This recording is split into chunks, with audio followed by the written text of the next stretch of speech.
evening, everybody. Welcome to Asylum. This is session 3. I am Mondo, your dungeon master, and with us we have Lexi, who may or may not talk. You talk as much as you want, or don't. You could just chat. You could just type in text and chat. She has got voice issues tonight. We also have Phil. And Bacon. What's up? What's up?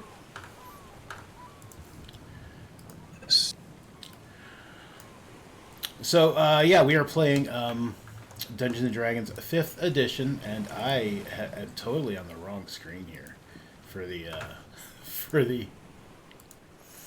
stream. So No, keep it up. Just keep it up.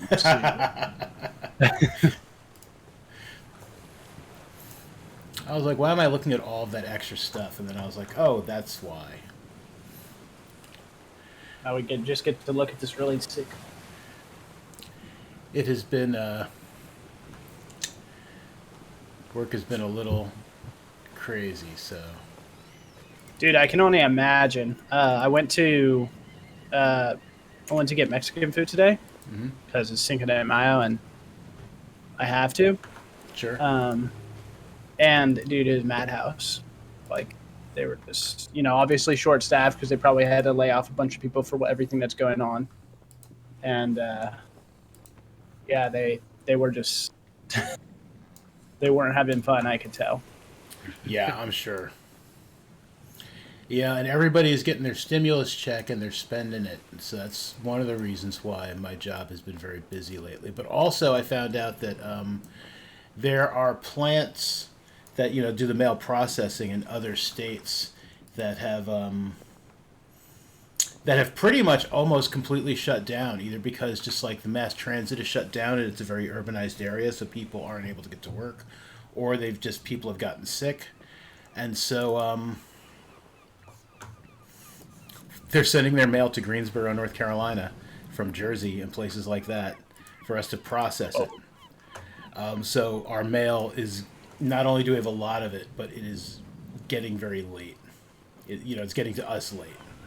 Yeah, right. So that's been part of the issue, but okay, we got the right screen on now. No. I liked it before. All the secrets. Yeah, I like seeing the secrets. All right, so let's recap what happened. What's happened so far? It's only been 2 sessions, so it's not a lot. You guys have woken up in a very strange place on a very strange island with no memory of your lives before. You remember your names. You remember, things about yourself, like in D&D terms, like your race, your class. You know how to use the things you know how to use, but pretty much everything else is just a complete blank. You were attacked by some folks who wanted to take your stuff. They were called themselves the Welcoming Party, and you beat them and made a potential, enemy. Well, definitely an enemy out of the orc guy who runs the show there. Titherius Swarth. Great name. I can't imagine he has too many friends, so... Probably not. And you went to the town of Wallamire. You met a young girl who took you to the town of Wallamire. And, that's new. I'm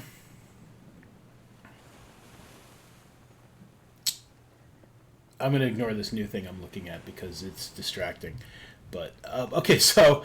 and they put you up in the house of one of their old people who doesn't live there anymore, a guy called Idlekind, Jasper Idlekind, who doesn't live there anymore. And while you were staying there, you were attacked by something called Shades.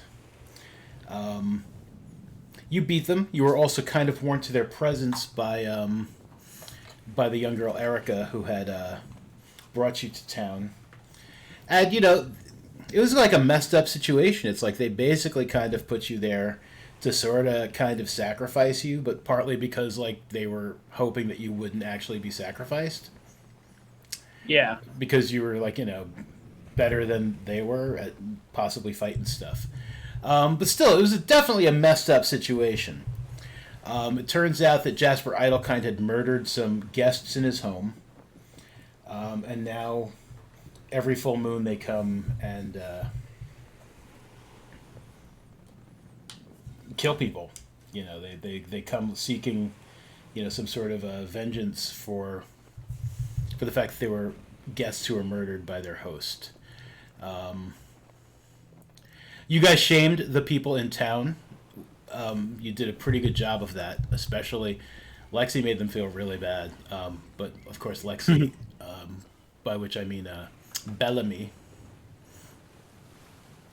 she made them feel really bad, which, they deserved. Let me give you all an inspiration card, by the way, for all of that last time. And it was a trade day when you guys arrived the next day, and you've met some new people. You learned some more information that this place, some people call it the Asylum.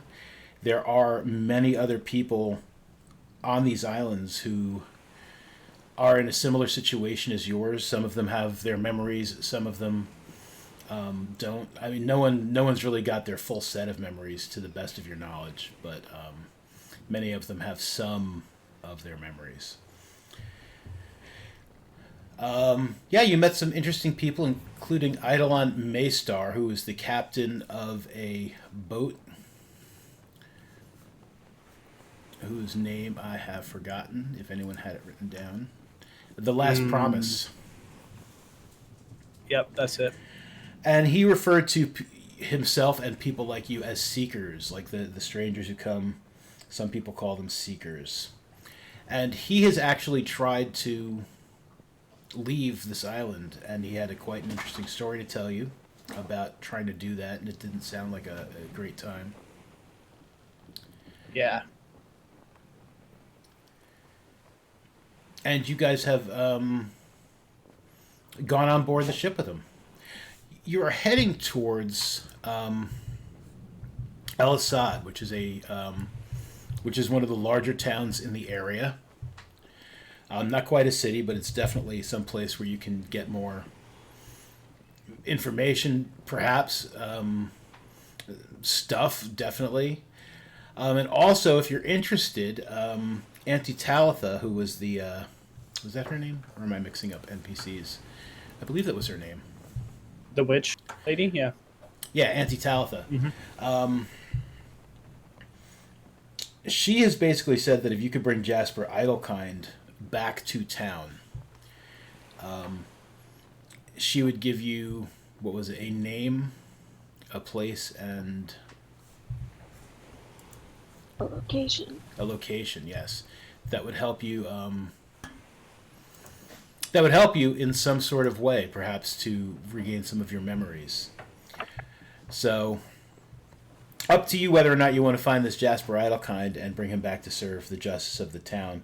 Whether or not they actually form any sort of militia in the meantime, that's completely up to them. But they were definitely shamed, and it's probably something that they're going to be thinking about. But yeah, so you guys are on the Last Promise with Eladon Maystar, and you guys have you've set sail. You are on the river, heading north. I would say that first night on the first day and night on the river have passed.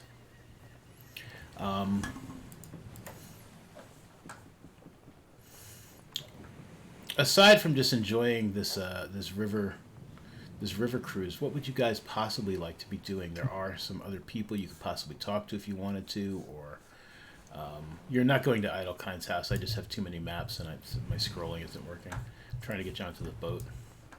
There we go. I should just move the boat closer.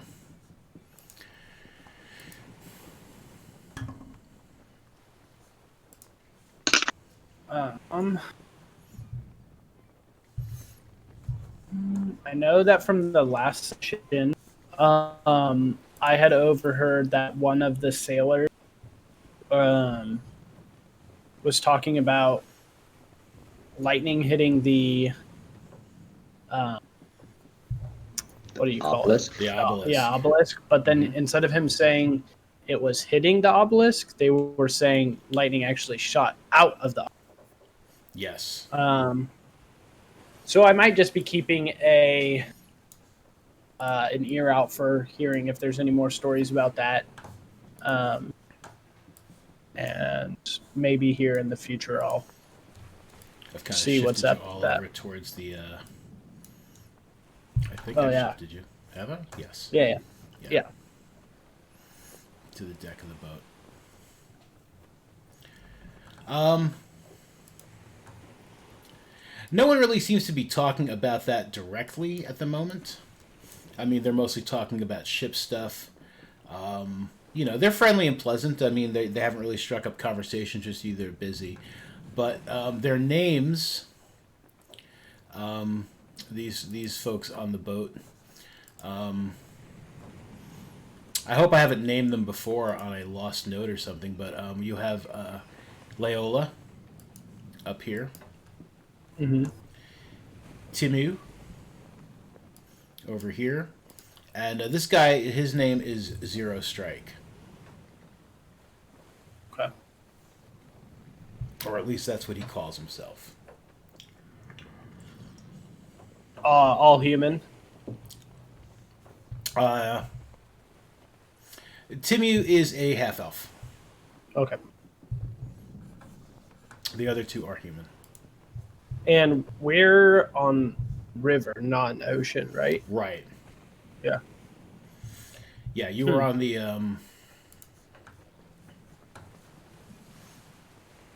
on what I believe it's called the Sweetwater is what I think I finally named it. I'm gonna double check that, but I'm pretty sure I named it the Sweetwater. The Sweetwater. Yeah.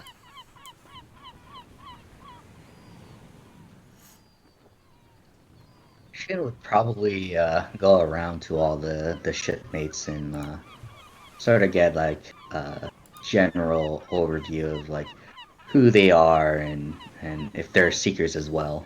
Sure. Guess I'll go to Layola first and say, Hmm. "You've been with Captain Maystar for a while, Yeah, a few months. and you like it with him." Yeah, it's good work. Keeps me out of trouble. I see. I see. He pays, he pays a fair wage. I mean, I suppose I could make more money, you know, if I were to hire myself out for, a little sword work. Oh, jeez. Chiana! Very good. She's like, don't mind the wolves on shore. They like to bark. Stop it. Stop it. Uh, I suppose Lucian I will could then. make more money hiring myself out for sword work, but this seems to be safer, and I've kind of lost the taste for that sort of work lately. I see. And were you a seeker as well? Uh, yeah, I suppose if you're talking in a literal sense, um, yeah, I suppose you could say I'm sort of a seeker. I'm not really looking for anything though. This is just where I happen to be, and I kind of have a feeling that I don't really want to know much about what I was before. This seems to be where I'm meant to be, and I'm good with that. No, it's good to be in the present. Hmm. Suppose you've been here for a while as a seeker then. Yeah, I've been here for 10 years. Have you ever tried to find your memory? No, never tried. I see. So you probably never investigated the obelisk. I went to look at one of the obelisks once, not this one in the mountains. Um, I didn't get too close. I did not like the way it made me feel. So And I tend to how did it avoid make it. you feel? Not good. And you say that there's more than one obelisk. How many obelisks are there? Oh, I don't know. I mean, there's at least like seven that I know of, but you know, uh, people say that there are more. I only personally, have seen, or gotten direct knowledge of seven myself. From a distance. As again, I didn't like the way it made me feel. So, your insight is pretty good, Lucian. You definitely get the idea that like she does not want to talk about like.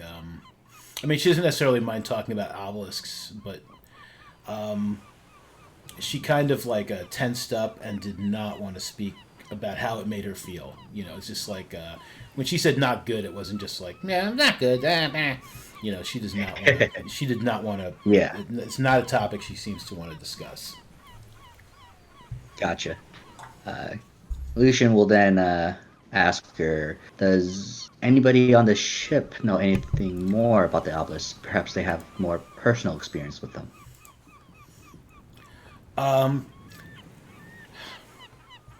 you could ask Zero Strike. He's kind of got some interesting theories about the obelisks, and he's got some interesting theories about everything. He's all right. I mean, he's an all right guy. He's a hard worker, but you know, he's fun to drink with. But yeah, he's a bit of a he's got some issues. I think little touched in the head, maybe. Thank you for your time. I'll Yeah, of close. I course. talk to Zero Strike now. Sure. So Lucian, I guess we'll move over to Zero Strike, and then What are he'll the other greet two? him. Sure. What are Rox and Bellamy doing?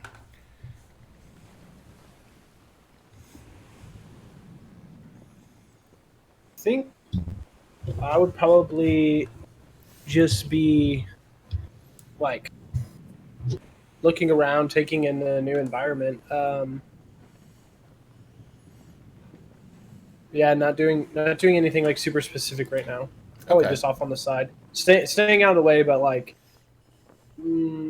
looking west. So I guess I'd be outside. Like looking west towards like where the obelisk would be, like once you guys come across it. Exactly. Yeah. Sure. Okay. hmm Is Bellamy doing anything in particular? Again, if you wanted to just like type it into chat, like if that's easier for you. I think the last game you mentioned something about her not feeling as close to her god as she normally would. hmm So I think she would just be like off in an area that's not really like in anybody's immediate way and kind of just like meditating to see like figure out why that might be. Okay.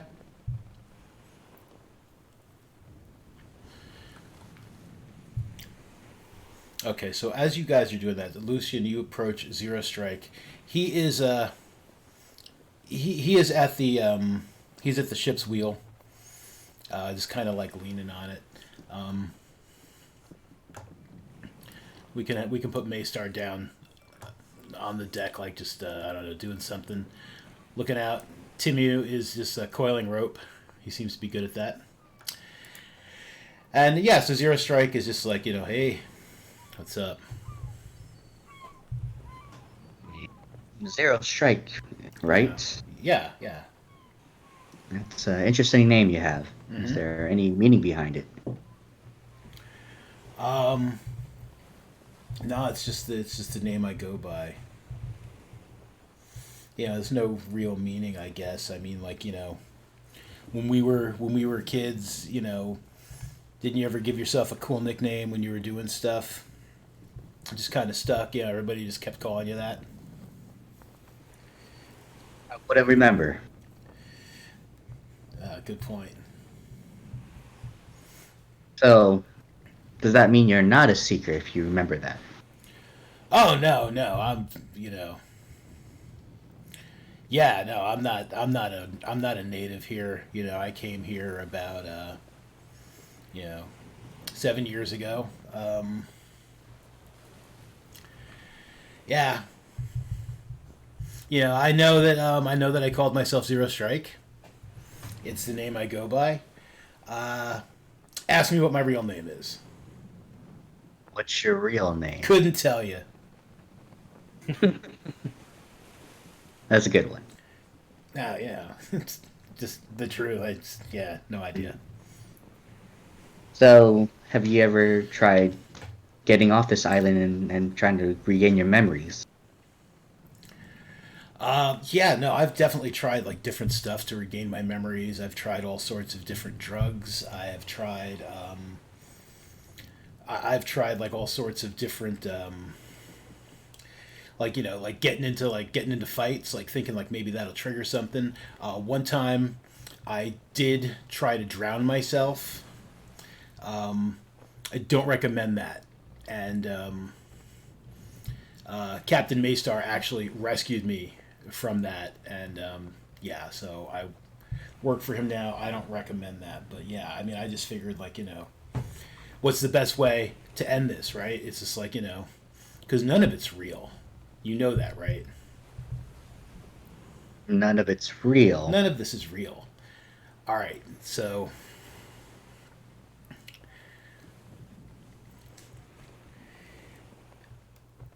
all right, man. Okay, so they have taken our consciousness, right?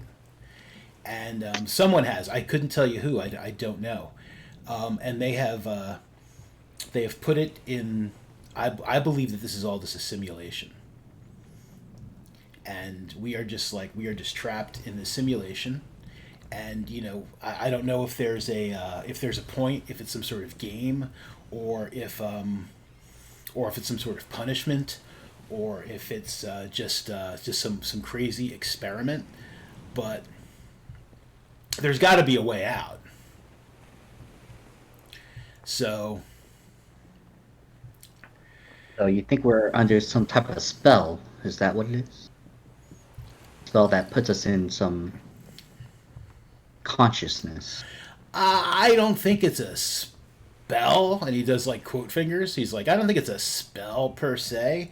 I think it would probably be easier for you to consider it a spell, maybe, or perhaps like you would think of it maybe as like an artifact or something.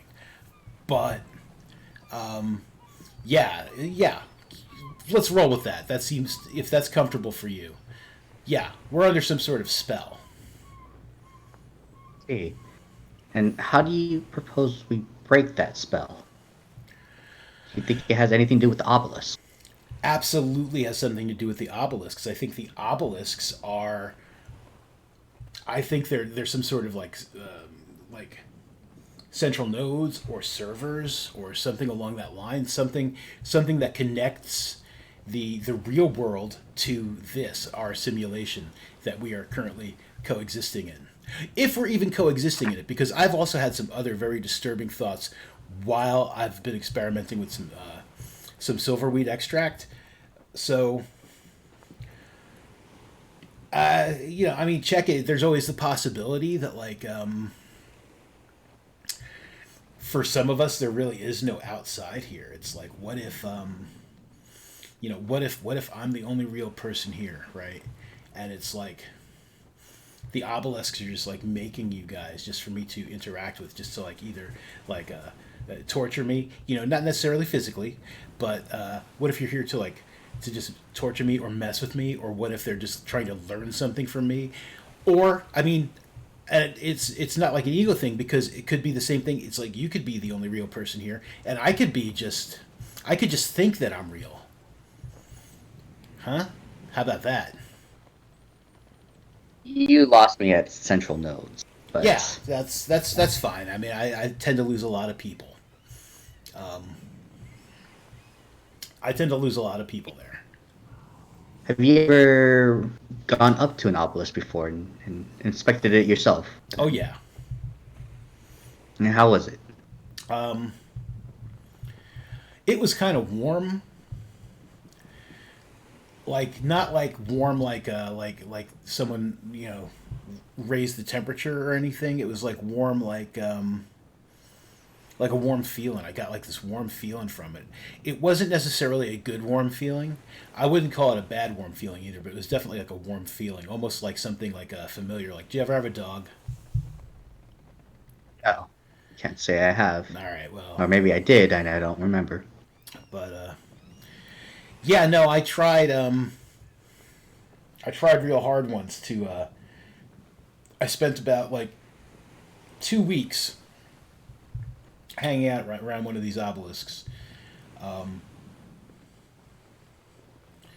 it was strange. I was trying to find some sort of way to access it, or some sort of way to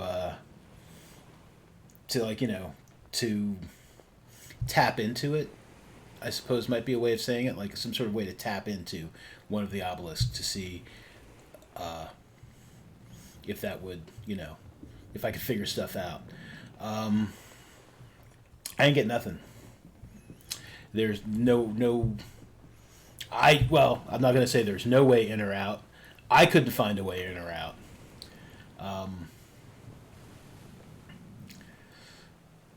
Have you Yeah. ever tried to destroy it? No. No.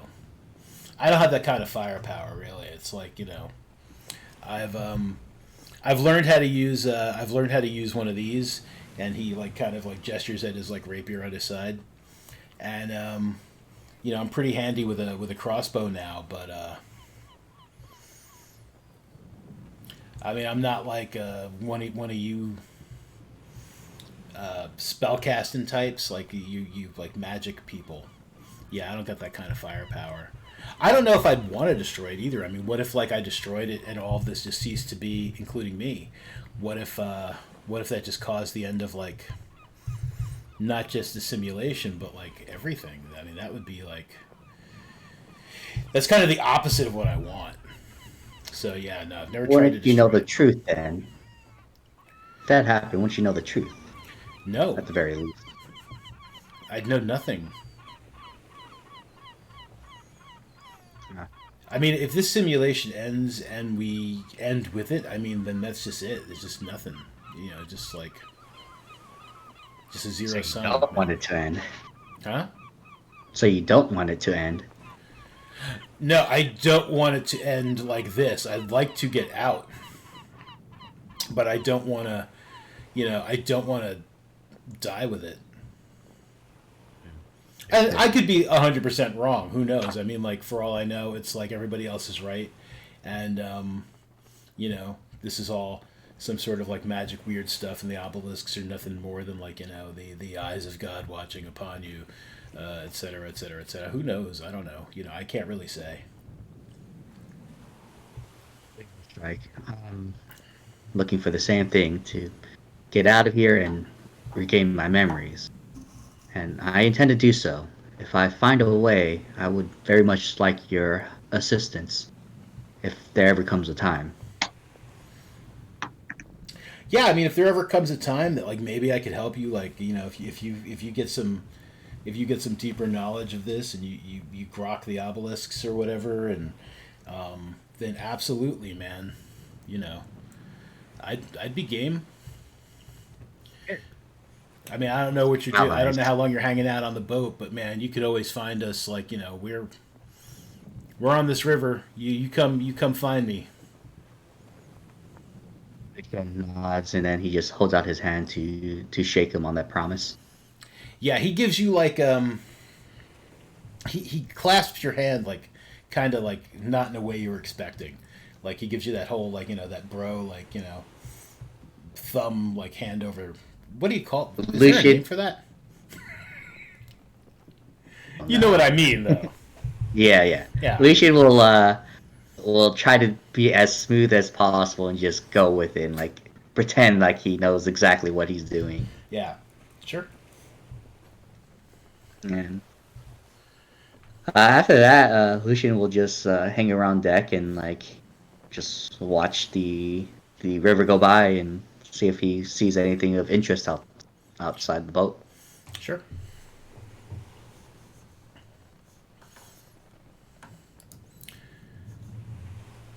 Bellamy, if you could give me a wisdom check, please.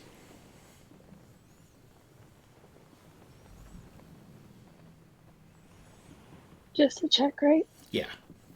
Okay. Not great. Not great. So your meditation is giving you like no insight at the moment into anything at this time. It's almost it's as frustrating as you want it to be, but that's probably the best way I would personally classify this as a kind of frustrating. It's like maybe there's just too much going on. You can't focus right or what, but yeah, you're gaining absolutely no insight into what's going on. Just keep trying. Okay. And Rox, as you are watching the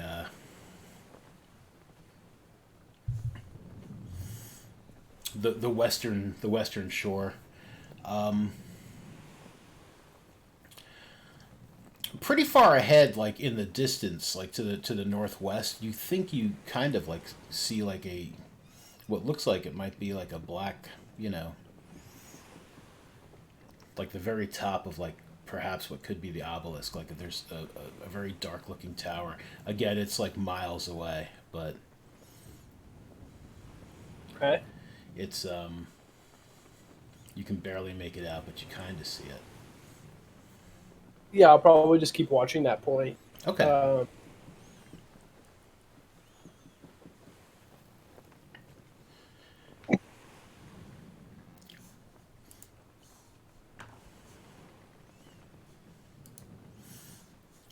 Maystar approaches you as you're watching.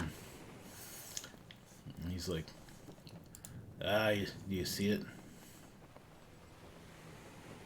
I think so. It's a few miles deep there, but Yeah, he kind of squints. He's like, yeah, it's still pretty far off, but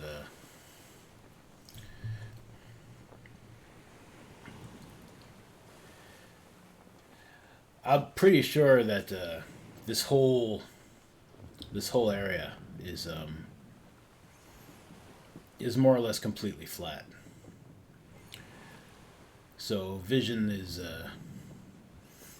kind of like a tricky thing now. I don't know if you even have a sense of what your homeworld was like. not sure. But most of them are round. They're spheres. So your distance is limited. In many ways, and that's one of them. On my travels and just seeing the way things are here, I am pretty sure this whole wherever we are, it's flat. So you think you can fall off? If you could get past the wall, maybe. Yeah. But yeah. If you wanted to take a closer look at that obelisk, we should be there. I'd say probably sometime tomorrow. Probably on the early side, if as long as the winds hold up and we don't get any bad weather that would cause the tide to the flow of the river to turn against us here. Yeah, that would be unfortunate. Do you, can't remember.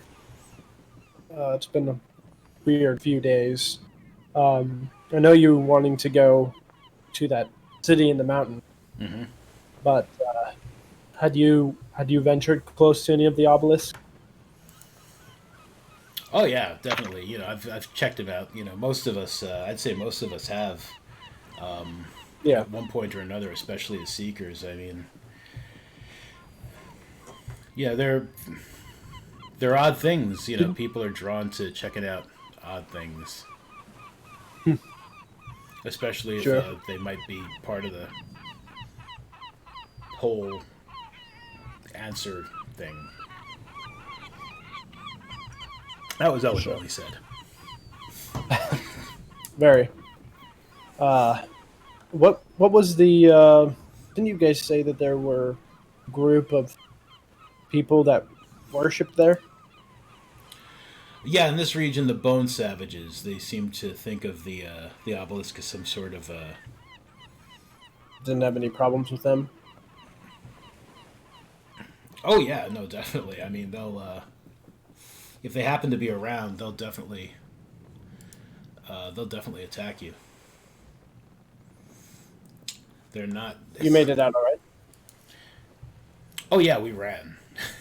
you know, I mean, some of us got hurt. We hurt a couple in kind, but I mean, we made it back in one piece, more or less. But yeah, the Bone Savages, they're a peculiar bunch. They sound it.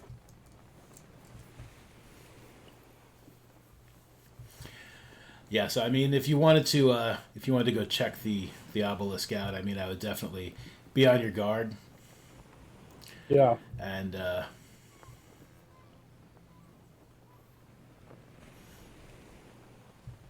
yeah, that's the best advice I can give you is be on your guard.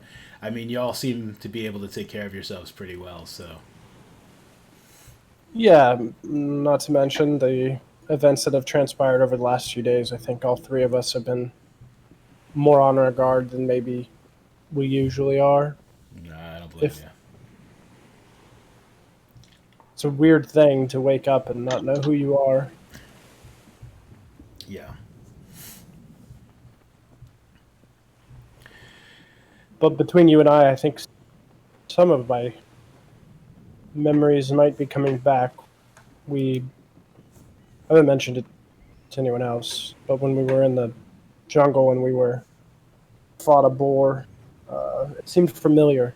Something about it. I don't know, owl or just it in general. something about the Seemed boar, or something about the uh, terrain. maybe both, but it seemed to be triggered more with the boar. But I'm not sure. It could have been where I was in the jungle. I mean, look at me, lizard folk. Yep. So not not spending much of my times in cities if I had to venture a guess, bet on it. But I could be wrong, I suppose. Could But from be. the looks of it, I mean, I don't recall, you know, any lizard folk from my life before here. any here besides me? Oh, sure, yeah. No, I've met plenty of lizard folk since I've been here. Just don't know if I've met any, in my Beforehand. previous right. But Well, I'd love to hear about them. Maybe I can get an inside look on who and what I used to be. maybe I gotta say, I mean, and I definitely mean no offense, and I hope you don't take any. But you're probably one of the more civilized ones I've met. Yeah, potentially. And again, I mean, I don't mean that necessarily in a bad way, but they seem to be very, you know. Oh, I don't want to put my foot in my mouth. I don't think you can misspeak considering I have no attachment to it. Okay. Um, they the things that I consider the comforts of home seem to seem to be almost alien to them. It's like, they live in More caves. simple. Yeah, they live in caves. I mean, I've met a couple who quite comfortable living in small towns and villages, but for the most part, yeah, they exactly simple is one of those words that sounds terrible when you say it out loud, but I think you get what I mean. It's just they, Yeah, and I get again, not in a exactly. bad way. I mean, it seems like they're happy. They say they're one with the land. They live off the land, and they don't. They have no desire to go to the cities or towns. They have no desire to Yeah, everyone do has their anything own but peculiar live. way. I'm sure. Yeah. Well, maybe when we're done doing whatever it is we're going to do, I can go look for them. We'll see though. Yeah. But I appreciate you letting us on board, taking us where we need to go. Well, you did the work, Well, but regardless, it does yeah, seem like seekers look out for other seekers, which is nice. Maybe the only comforting thing I've learned since I've been here. yeah. The shared experience. Uh, yeah, we try to look out for one another when we can. Good. I hope that continues. I mean, but I will warn you since we're on this topic. I mean, not all seekers are like-minded. You've got some who are, Ah, yeah, they just want power or wealth, or they'll just use anyone to. I mean, just like people, just like regular people. But not all of them is what I'm trying to say is not all of them are so willing to share that bond and be as helpful. So just don't I'll let keep an yourself eye get out. blinded by the fact that, if you meet another seeker, he may not necessarily have your best interests at heart. Good to know.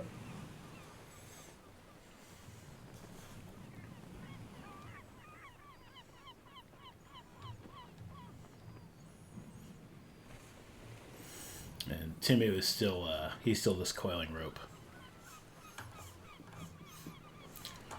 Yeah, I'll just keep an eye out Mm-hmm. on the obelisk. Watch as it gets bigger and taller as we get closer and closer.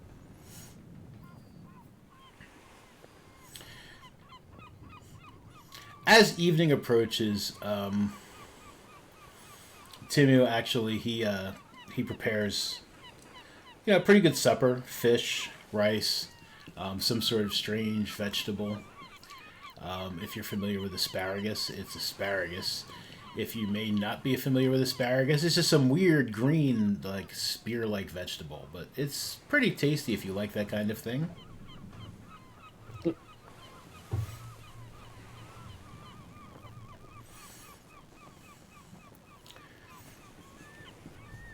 I guess Lucian digs into the food. He hasn't eaten in a while. Nice to have a good meal. Yeah, pretty tasty. Um, as you guys are eating, all of a sudden the ship just kind of creaks and sort of lurches as if it has come to a complete stop in the water. Stuff that's not battened down, go sliding about. Um, if you had a goblet with some sort of liquid on the table, it's probably fallen off the table and spilled. And Maystar curses and just heads back up to the deck. Follow him up to the Yeah. deck. Leola is currently the one on the wheel, and she's just sorry, Captain. She's some sort of snare. You can cut if you'll take a look off the if you'll take a look off the bow. I think it's those weeds again. That those weeds. I didn't see them coming. It's no excuses. Oh, it's all right. It's dark. Let's take a look and see what we can see. Shit.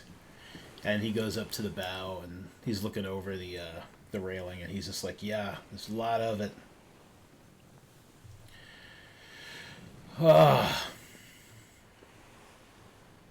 What's going on? Hey, sir. Every so often,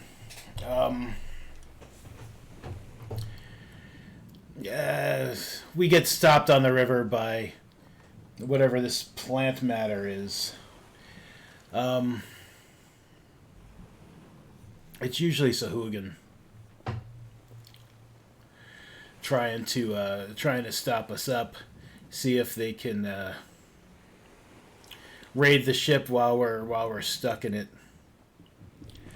You'd think they'd recognize this boat by now, he says, like pretty loudly, as if like speaking out to the water. Nighttime, correct? Yes. The sun is just well, going I'll down. just. Okay.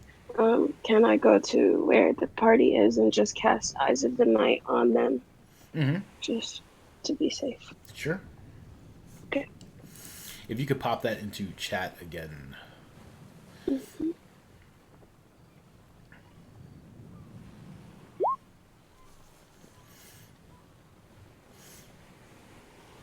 Yeah, so you guys can just like see great. Right Yeah, there is some sort of like grassy plant like matter. It's just like just all around the the where the ship meets the water. You can see it in the water.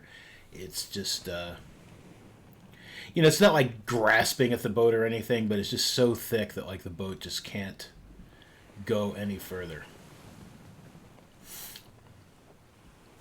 So Maystar is like, all right, so we're gonna have to keep. He's talking to his crew. He's just like, we'll have to keep watch all night. There's no point in even trying to clear this in the dark.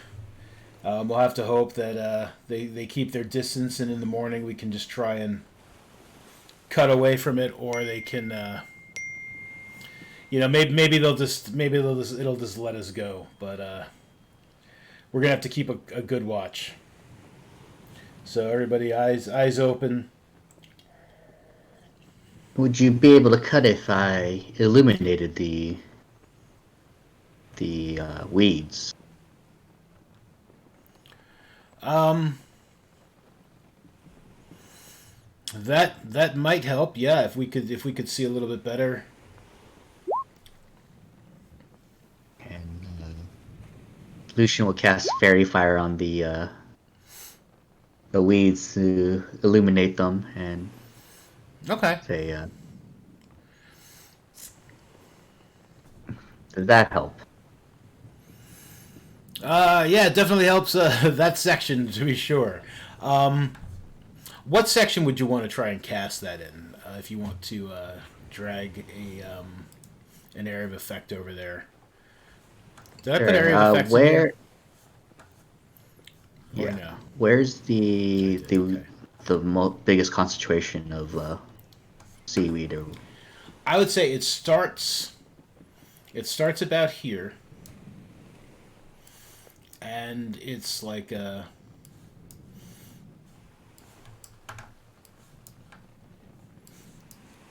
drawing a little crappy little area there.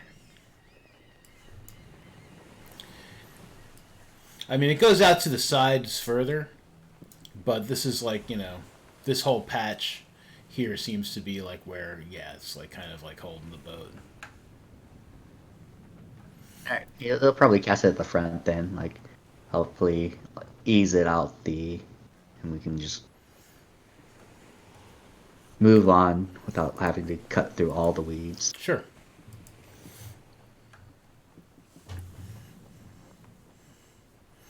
He's like, it kind of squeezes the boat a bit, but I mean, definitely, I mean, this is like a good place to start.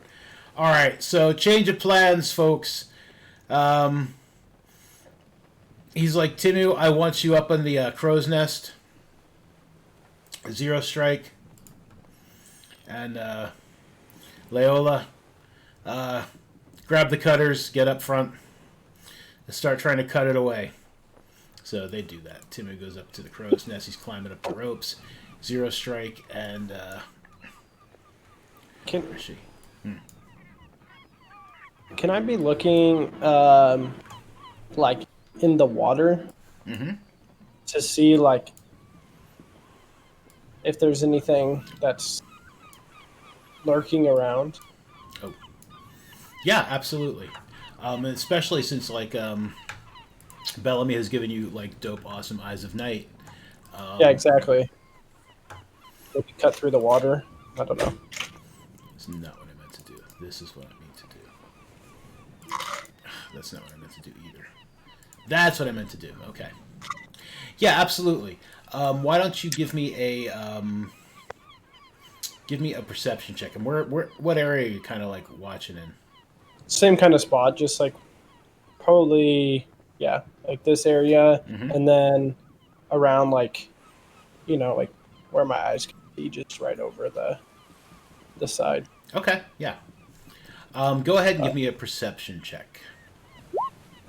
There you go. Oh, yeah, definitely. There seem to be some sort of, like, largish creatures, for lack of a better term. Largest creatures seem to be kind of swimming around, like, under and near the grass. The water is, like, a little too murky. It's a little murky. I've seen, like, shadow some sort. Exactly, or some... right. Okay. I'll just see how... Maystar, there's things swimming around underneath the ship and on this side. He comes down. He's looking over the railing, kind of squinting, like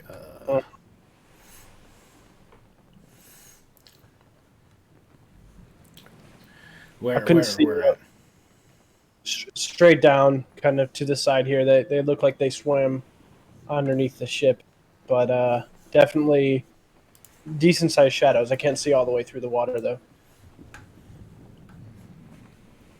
So you are both looking through the. Was he within 10 feet of me when I cast the spell? Maystar. Probably Because not, but everyone... I suppose he could have been if you wanted to include any of their people as well. He could have been one of them. Yes, because it says any creature around me within 10 feet of me that I pick can benefit for 10 minutes. So sure, then we can definitely say that he was one of those people in that range. Okay. Yeah, so he's looking, and he's just like let me roll a perception check. He's like, hang on, Rox, I'm gonna roll a perception check. Myself here. Let's see how good I can see them. He's like, this is amazing. Thank you so much, Bellamy. I can see just like it was daytime.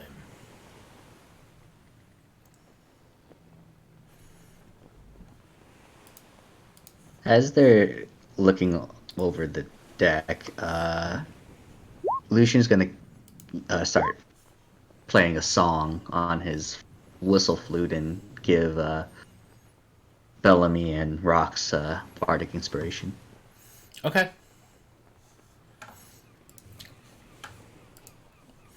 So let's give you both. We'll give you a little dot you can use to remember that you have bardic inspiration.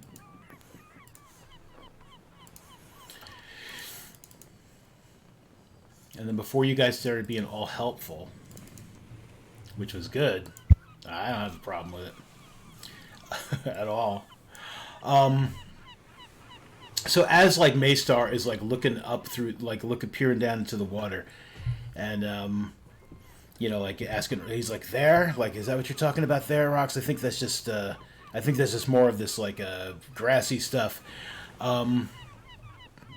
something pops up out of the water and chucks a spear directly at him. Oh. No, not Maystar. He'll probably be okay.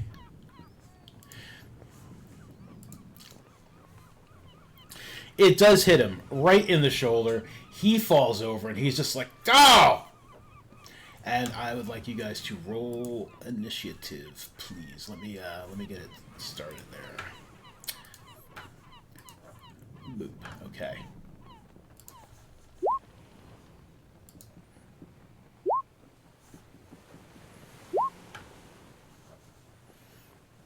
Not bad, not bad.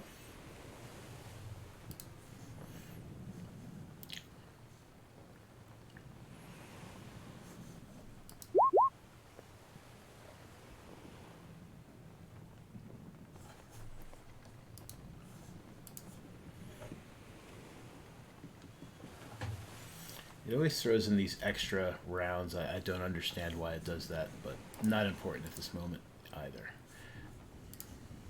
Okay. So, 3 of these strange fishmen have, like, surfaced, and they are going to reveal themselves, like, any second now. I'll tell you, Roll20 definitely works better on Tuesday night than it does during the week. During the weekends, but am I completely unable to reveal these guys? Okay, I'll do them one at a time. I think it's because this guy's got this token on top of him.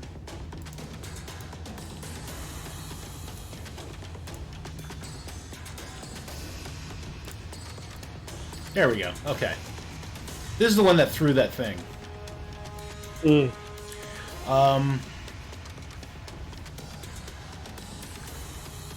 So since he wound up going first, I mean, we'll just say, like, yeah, he caught, like, Maystar by surprise, and, yeah, that'll just be his turn. Rocks. So you have definitely seen that happen. This guy has just, like, leapt up out of the water and tried to spear, well, he did spear Maystar in the shoulder. Maystar is, like, falling back. Yeah, I guess I would just instinctively try and, knock an arrow and shoot. Oh, wait, these guys are... Mondo. Hang on a What's second. going on? I just, dynamic lighting layer type stuff. It looked to me like I could see them. I could see them fine. Sure. You couldn't see them. So I just moved the layer. The line. 14? Okay. Which one? Just this front one here. Okay. Whichever one threw the spear. Yep. If I saw it. Yeah, that's him. Yeah, that definitely hits him. Oh, awesome. Sure, attack is not marked. It was 6, and I think just so I can potentially get a better vantage point, I'm gonna run up the stairs here. Just be able to see maybe more. Sure. And that one will end it. Okay.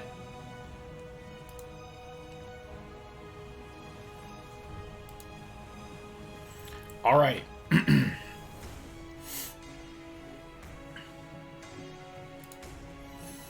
This one is going to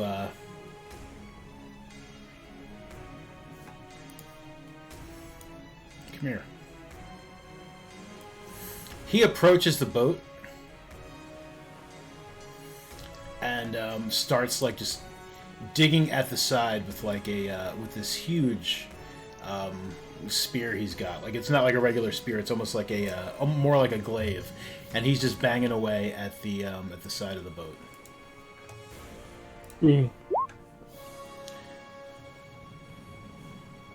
This Sahuagin, having you shot his buddy, he is going to he's going to chuck a spear at you. Just a regular kind of spear. Yeah, he completely misses. That spear just, like, winds up getting stuck in the boat, like, about, like, 3 feet below you, like below the deck, not just below you, below the deck. Curses, he says, and ends his turn. Lucian. Lucian's going to. Does he have sight of this Sahuagin breaking the boat? No. No, you No. can probably hear him, but All right. yeah, he's just like growling and just like smashing at the boat, like, you know. Guess I'll move over here then, and then try to get sight of him, and then he's just gonna fire a crossbow bolt at him. Yeah, that hits. All right, and then I guess I'll move back, and then end his turn. Okay. Bellamy. Can I told the dead at the one that threw the spear originally? Yeah, absolutely.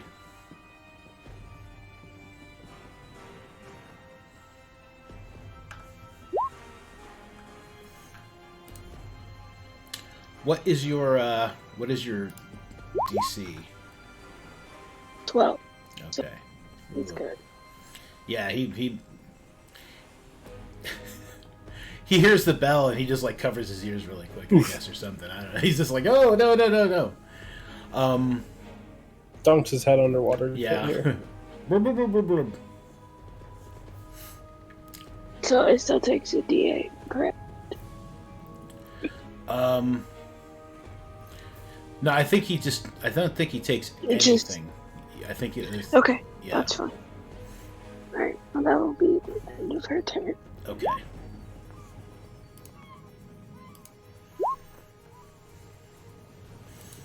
Okay. He is going to throw a spear at Bellamy. And completely misses. He dunked his head under the water. It messed up his whole thing. And he just like sticks a spear in the side of the boat. He feels sad and useless. And that will end his turn. Rocks. All right. Well, it looks like the one that's causing the biggest immediate threat would potentially be him because he's stabbing the boat and shit. Yeah, you can see like he's whatever large glaive-like spear he's got. It's just like he's prying like boards like off the side of the boat, like near the water line. Like he's just really trying to like. Don't like that. Yeah. Yeah, I'll take a crossbow shot at or a shortbow shot at him. Yeah. Yeah, that hits for 4 points of piercing damage. He's like, oh!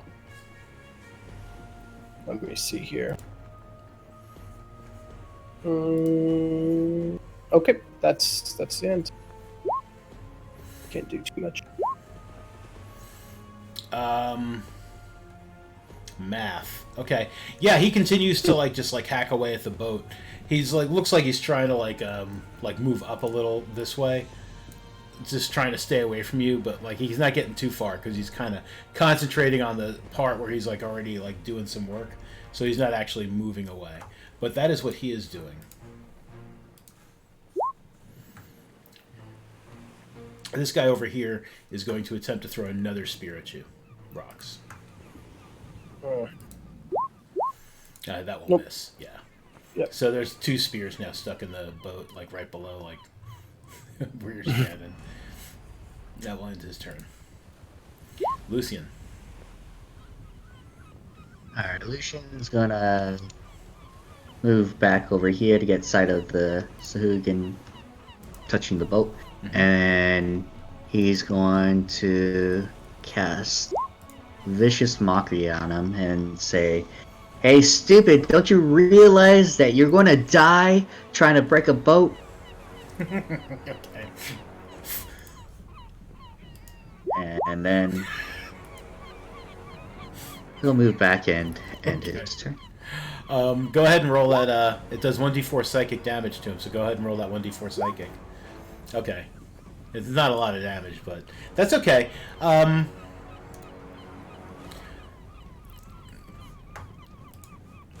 Like feel bad. in like messed up common, he's just like, you know, what am I doing with my life? And he seems to only like half-heartedly be attacking the boat.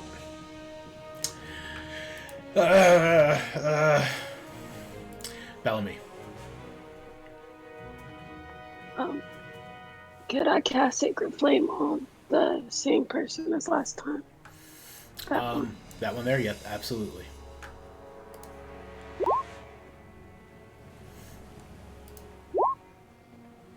What was your spell DC again? 12. Still good. Okay. Yeah, he's just like, oh, light! Nah!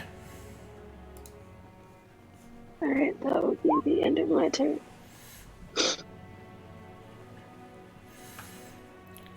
That one, Trixie! Watch out for her! And he throws another spear. That one will peg you for 4 points of piercing damage, Bellamy. Okay. Alright.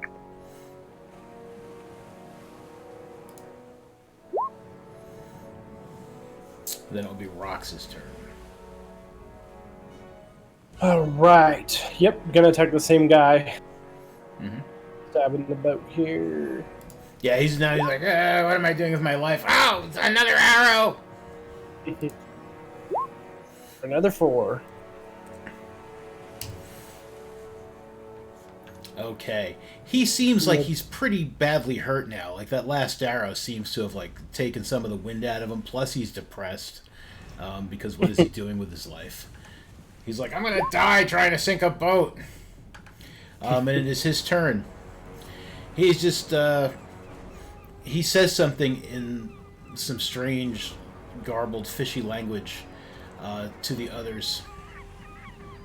And, he starts swimming away, going back below the water. And that will end his turn. Did I move that thing too far? Doesn't matter. Okay. This guy yells something back in that same fishy language. Not paying attention to where that guy is swimming, but he is just like, he's like really intent on, he's just like, lizard folk, die! That will hit you for 5 points of piercing damage. On me. Yes. Barely. That guy has swum below the... Swimming. I think it's swummed. He swummed below the depths, that other one there. That'll end that guy's turn. Lucian. Lucian, once again, run over here. Does he have sight of this guy, or is he below the water now? That guy has gone like below the water, and yeah, I would say you definitely can't see him. He is... Okay, so he the is only one fled. left is this guy. Oh, well, there's this one here, too. But, like, yeah, this guy's there. Okay. This guy just shot rocks. This guy was the one throwing... Yeah, you hit him with that hand crossbow for 8 points of piercing damage. He cries out. You got him really good. Like, he's got this thing, like, maybe in his liver or something. I don't know. Did they have livers? Probably. Bellamy. I'll try to toll the dead on this one again. Okay.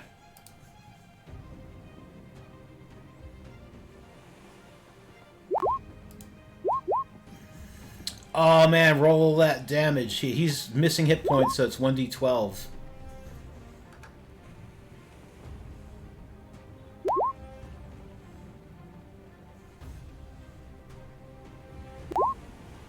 Not great.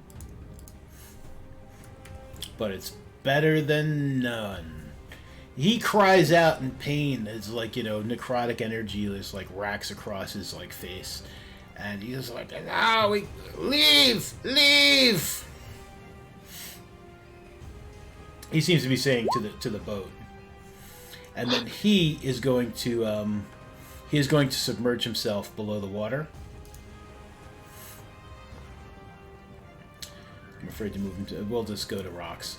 And then I'll put him on another layer because I really don't want to... I didn't want to mess the thing up. He sinks So- below the depths. I can't see any of them now. This one here. Are you having trouble that's the seeing one. this one? Yeah. No, I can see him. I just didn't know Okay. if he had dropped one. Yeah, no, he looks like he might be about to. Like, the other two have left, and he's kind of just like, no, we can do it! But he doesn't seem to have his heart in it. I might as well take a shot at him. Sure. Just get him to go away here, hopefully. 13 That'll hit him. or 5. He takes 5 points of piercing damage. Ow! Ow! Yeah, I'll stay here. That guy is continuing to swim away. This guy also now dives below the water, and seems to be swimming away to the point where you cannot see him. Lucian. All right. Lucian will make sure to look out and double check that no one's there, and if no one's there, then he's just gonna hold an action to shoot a bolt at anything that pops up in his view. Sure.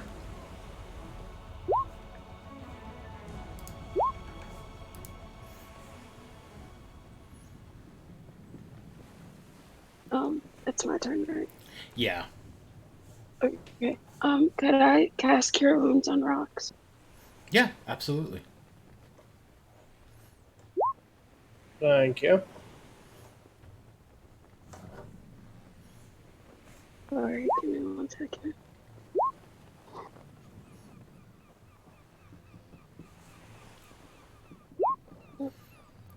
Perfect.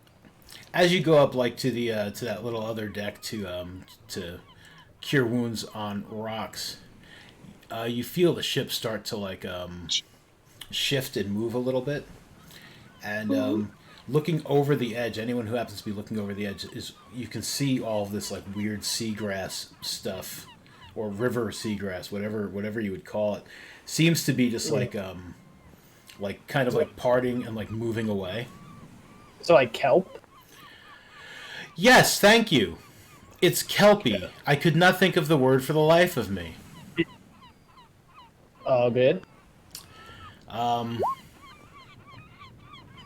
Yeah, but that will take us out of combat at this point. These guys are not coming back anytime soon, and the boat starts to move forward again as this kelp-like substance starts pulling away from the boat. Oh, interesting. So they had definitely brought it. Mm-hmm. Eidolon, he chucks the spear that got him into the water, and he kind of just mutters to himself, and Yeah, I think I probably pulled the 2 that are out. I might use these guys. What are they made out of? Wow, what a good question. Well, here, I'll ask you this question. Are they made of bone? Yeah, let's go with that. I like that idea better. They seem to be made out of some carved out of some very long curved bone. You can kind of tell by the groove, that it was that the bone was curved, but it must have been really big because they have carved these these pretty straight spears out of them. Okay.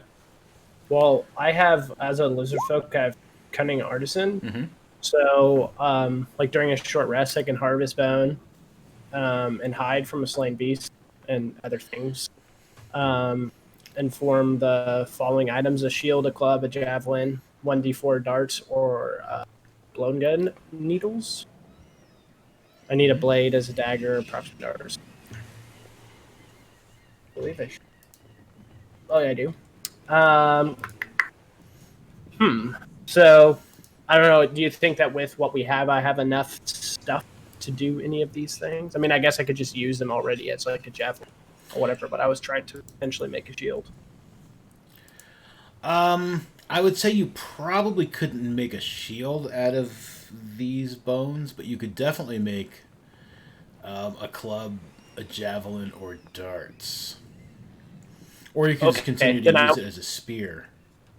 Yeah, I'd probably put it because I'm more of a long distance. I like to kind of keep my distance and not super close. I'll probably start to like mess with them and turn them into javelin. I mean, also, I would say that you could probably also use one or two of them to start working on a shield. Like maybe like they Okay. could be like like a frame for the shield. You would just need some other sort of like some sort of hide to like go with it. But Okay, so I probably have like the foundation of a shield. yeah, we could say you would have the foundation of a shield. Sure. Okay, that's what I would do. Probably maybe like as I'm like going to bed, like spending some time to do that before I actually fall asleep. Okay. All right. So Eidolon is swearing up a storm. Zero Strike and Leola have stopped trying to slash at the kelp, and Zero Strike gets back on the wheel, and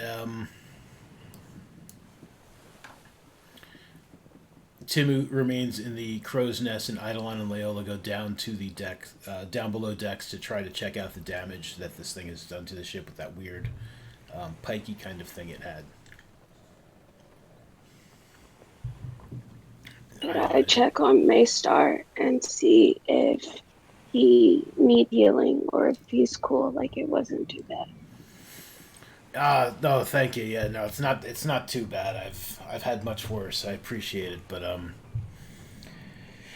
I'll bandage it up after we check out this damage and get underway. But thank you, I appreciate that. Of course, let me know if you need help. Thank you. We'll walk over to Rox, who he sees carving his stuff, and he'll look at him and say, "You're pretty good at that. Would you happen to be able to carve this into a mask?" And he'll pull out the human skull that he picked up from the beach. I might be able to. I can try.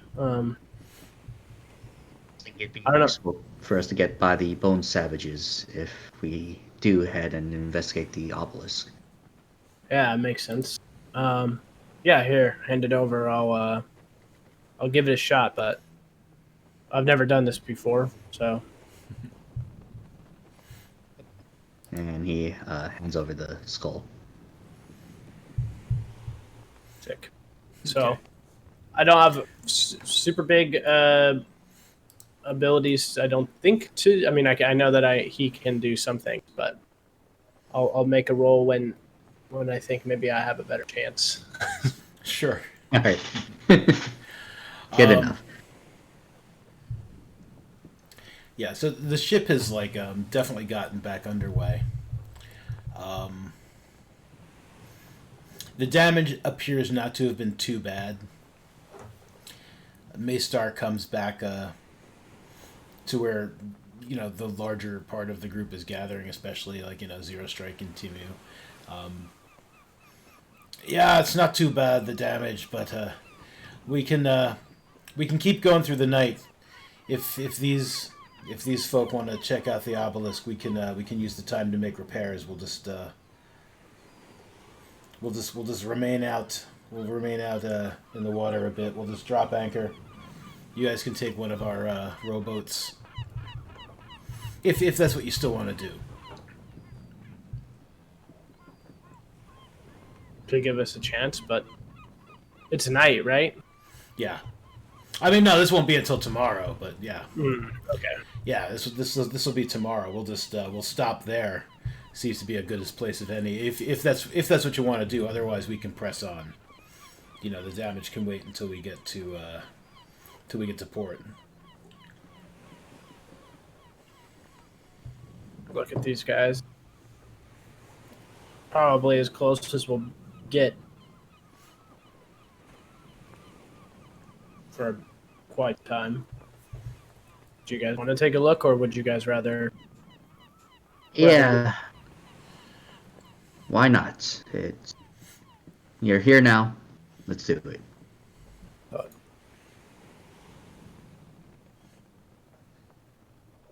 right. Yeah, so I guess in the morning we'll venture out, and I guess since we are leaving, I will do what I can to try to fashion this into um, like a mask for Lucian. Sure. Let's see.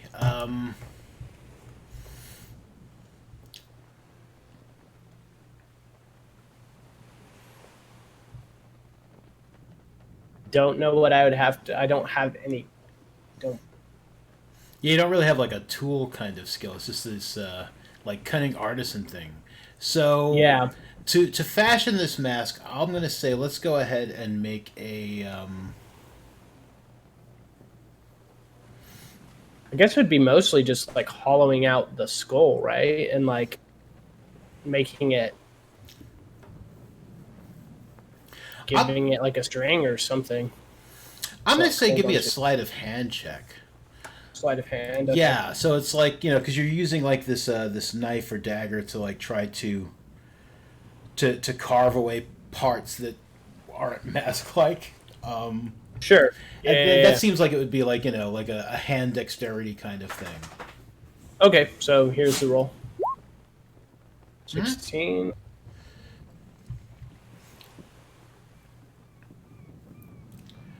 Yeah, you've done a pretty good job at like making some sort of like mask out of like the. It would require more time and work. Like if this is something he wanted to wear on like a permanent basis, or like on a regular basis to like everyday wear, it would still need some time and some work.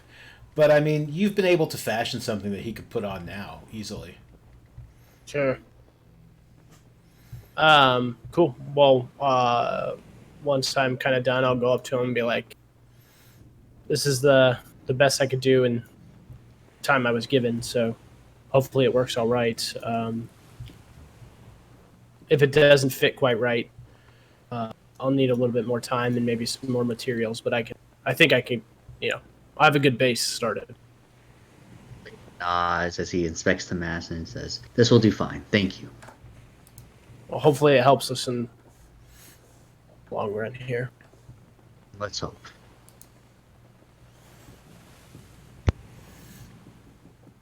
Yeah. Okay, let me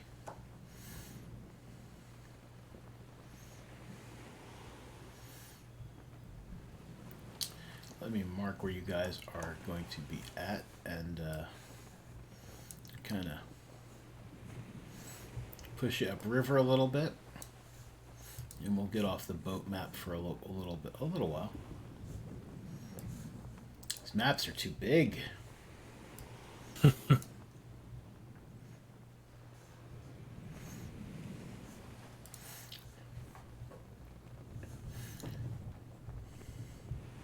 So this whole thing happened probably about like here-ish, like this whole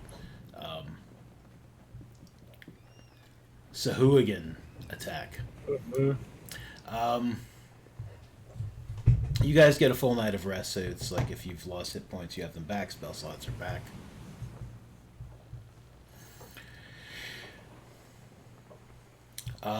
It's a nice day. You guys have been watching as the obelisk in the looms larger. Those of you who are watching for it, as you approach in the morning. By late morning, you guys reach this part. You can see that it's like just a few miles inland, like over here ish.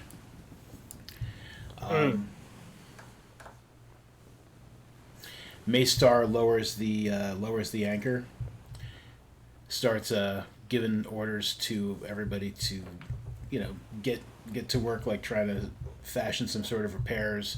Doesn't have to be a great job. Just once we get to dock, we'll have them give her a good workup. But if you folks want to check out the obelisk, he's like, any of you? It's not like it's terribly hard, but any of you have experience with a rowboat? Uh, I Good don't remember. He laughs. I know. I have as like from my character sheet, I have tool with water view. Yeah, so that like you can operate a rowboat, like Okay. well. Yeah. I can do it just fine. He claps you on the shoulder. He's like, "All right, you're the captain of the rowboat. Got a good ring to it. You want to give it a name before you set sail." No, sometimes I think names come after the journey. I like that. So, yeah, he lowers you guys down in the rowboat. You're all gonna go, right? Or did anyone want to remain behind?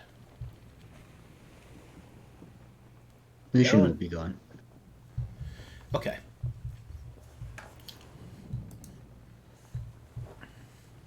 Bellamy rowboat. Yeah. Okay. Oh, Bellamy, I am also assuming that you were continuing to meditate when you were able to, like, over the night. Yes. Give me another wisdom check, please. No. Right. Hey, Nice. Dope. Better. Great. Okay. As you're meditating, like, I mean, things have definitely, there was this whole business with the kelp and these strange creatures that came up out of the water and started chucking spears at you. One would almost think it would be impossible to focus any harder after events like that. But sure enough, I mean, as you're meditating on why your god seems like possibly so distant,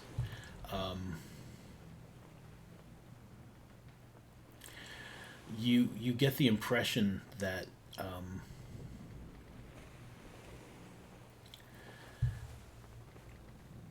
maybe not your god directly, but like your god's divinity is trying to reach you from a great distance, and it's almost as if you can hear like a very faint voice saying, like, I see you, but you are so far away. What an awful time for that to cut out. Could you tell me that one more time? Sure. It's almost as if like a small voice is telling you, I can see you, but you are so far away.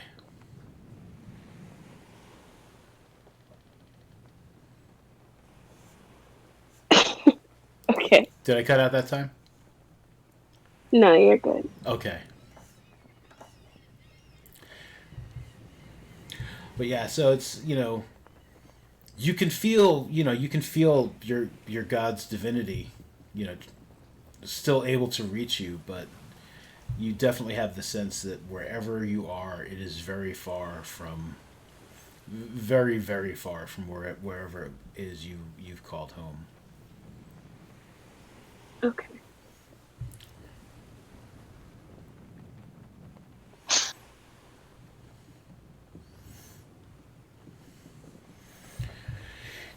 So it's hard to judge the exact distance, but you can see the obelisk, just a few miles inland, just rising up above the. Did I have a picture for this? I may have had a picture for this. Rising up above the bamboo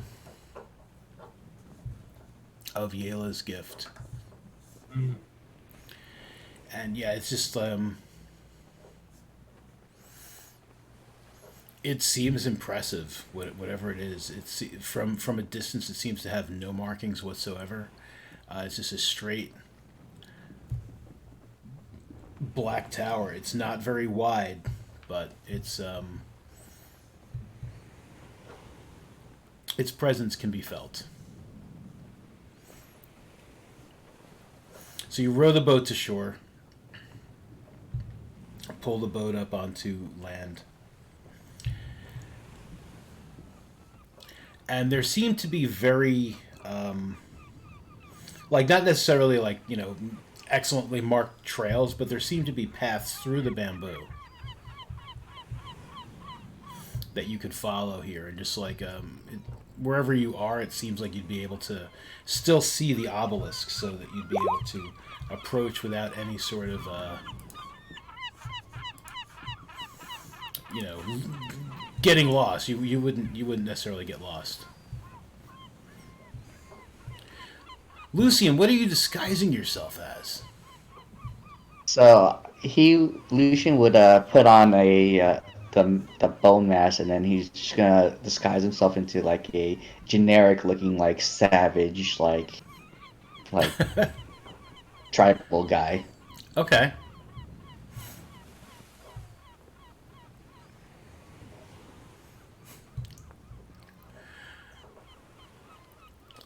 Like so,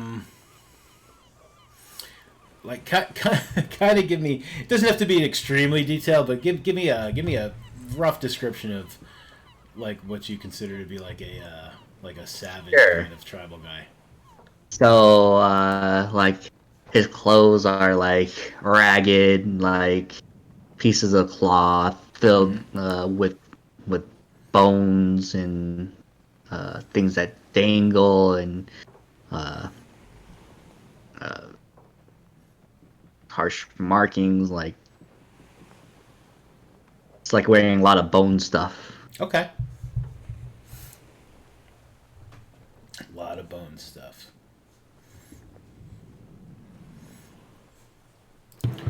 You don't necessarily need to walk around on this map. This is more just for flavor at the moment. Um, it's not too different from the bamboo paths where you guys fought the boars, but just to give you kind of like an idea, like yeah, bamboo paths, lots of bamboo, and again you can see the obelisk in the in the distance. You can navigate your way towards it. Seeing dark right now. I don't know if- It does seem dark. Let me lighten things up a little, because it is a daytime.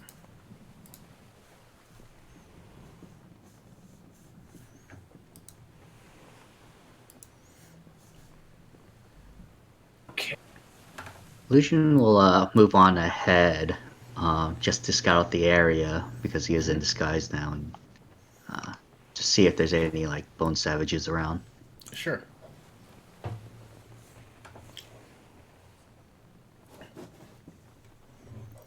Are you looking? Are you just kind of like checking the like around like bamboo areas? Or are you like searching for like tracks or anything like that? I'd be doing both actually. I'd be pretty careful around this area. Okay. Give me a survival check. All right. Okay. Um, there are plenty of animal tracks. Are you proficient in survival at all? I am not, but Okay. I have jack of all trades. Oh yeah, I mean, it just you might not know what kind of like animals have made the tracks necessarily, but there are, you do see animal tracks, animal footprints. You don't see any footprints or tracks that appear to be humanoid, or at least anything like two-legged. Plenty of animal tracks. You guys do realize though, as you're getting closer, I mean, there's not like a one direct path. It's kind of set up sort of like this. So, I mean, you know that if you head directly east, you'll get back to the river. But there's not like one direct path like heading towards the obelisk. All right. As we're moving on, Lucian would like to make marks on the tree and point the direction of where we came from, just so that if they need to make a quick retreat, they know the direction. Sure.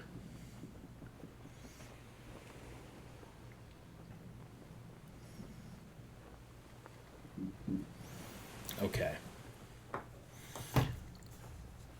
So after about an hour of walking through the... Oh, and I keep looking for this picture. And, because I really want to find this picture. I know I had one. If I don't have it, it's no big deal. I'll just yell at myself later.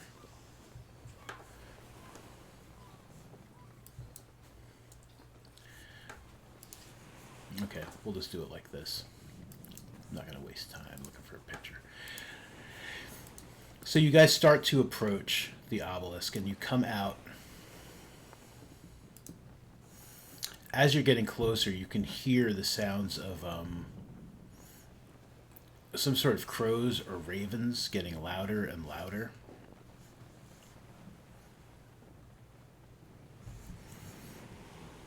I just want to pick up your tokens so I can drop them on the page.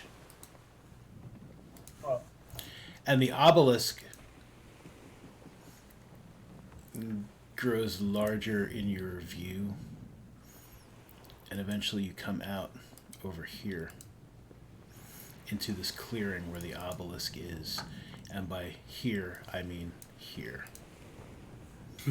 Let me know if these crows and bird things are messing with your... Yeah, if it's too much for your internets to handle. Seems to be going okay for me. Yeah. So far, so good. Okay.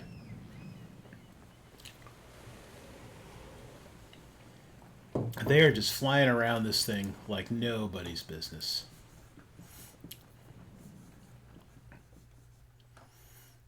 Cawing, crying out.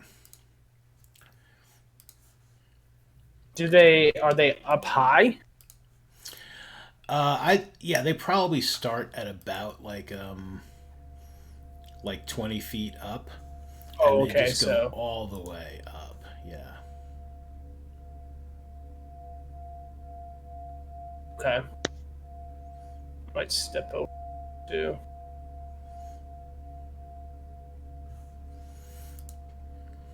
And are we getting like the same feelings of like weird feelings of anything, or? I would like you all to roll me a wisdom saving throw. Oof. Okay. All right. Do I? I should have gave you all bardic inspiration before. Okay. Here, I'm gonna give you this. So I'll roll 6. Okay. 17. Okay. All right. Lucian, as you enter the clearing, I mean with the crows like all over the place, you all feel some kind of like energy like just kind of radiating from this obelisk. It is about 45 feet wide at the base, and it rises about 500 feet straight into the air. Again, there are no markings on it. So you all feel this strange energy just kind of like emanating from it. Lucian, you just feel uncomfortable. You do not like the feeling that it kind of gives you. It's like it's not comfortable. It's not quite chewing on tinfoil uncomfortable, but it's kind of getting there. Rocks. You're getting the same kind of like uncomfortable feeling, like mostly from the energy, but you also get a strange feeling as if like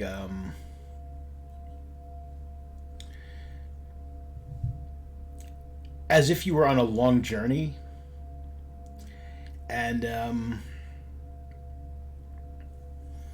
like home is not too far away. Like you're traveling away from home maybe, and you're not that far from it, but maybe there's like almost a longing or a panging for like for home, like maybe you didn't want to leave home. This feeling like you've left someplace is what you're getting from this thing. Bellamy, this feels familiar. The feeling of the energy coming off of here is very familiar, and you don't ever recall having been here before. You've, to the best of your knowledge, you've never been here, but you feel like you've been here before.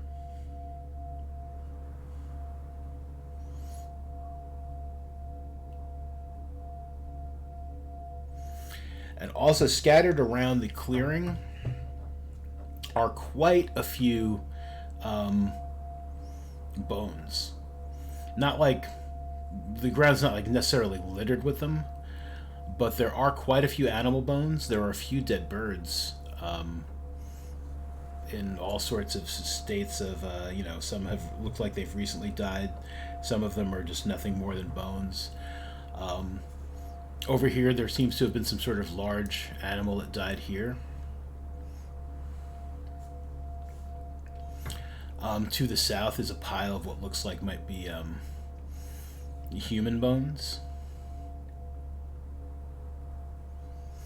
And you're just feeling this, like this energy is kind of emanating from this obelisk.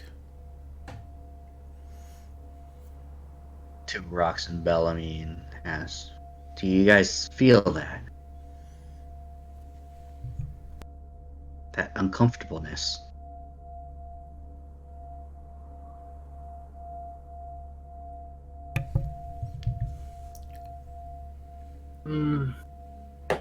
Feel like I don't know how to explain it. It is eerie. I'll say that.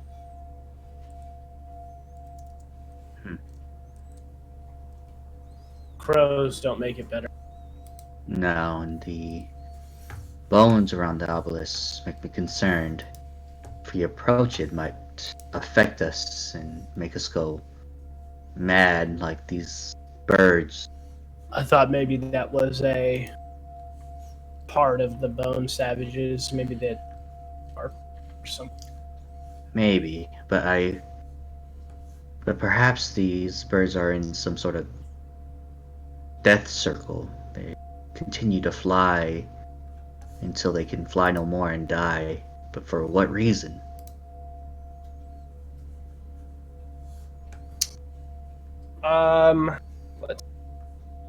That's do trying to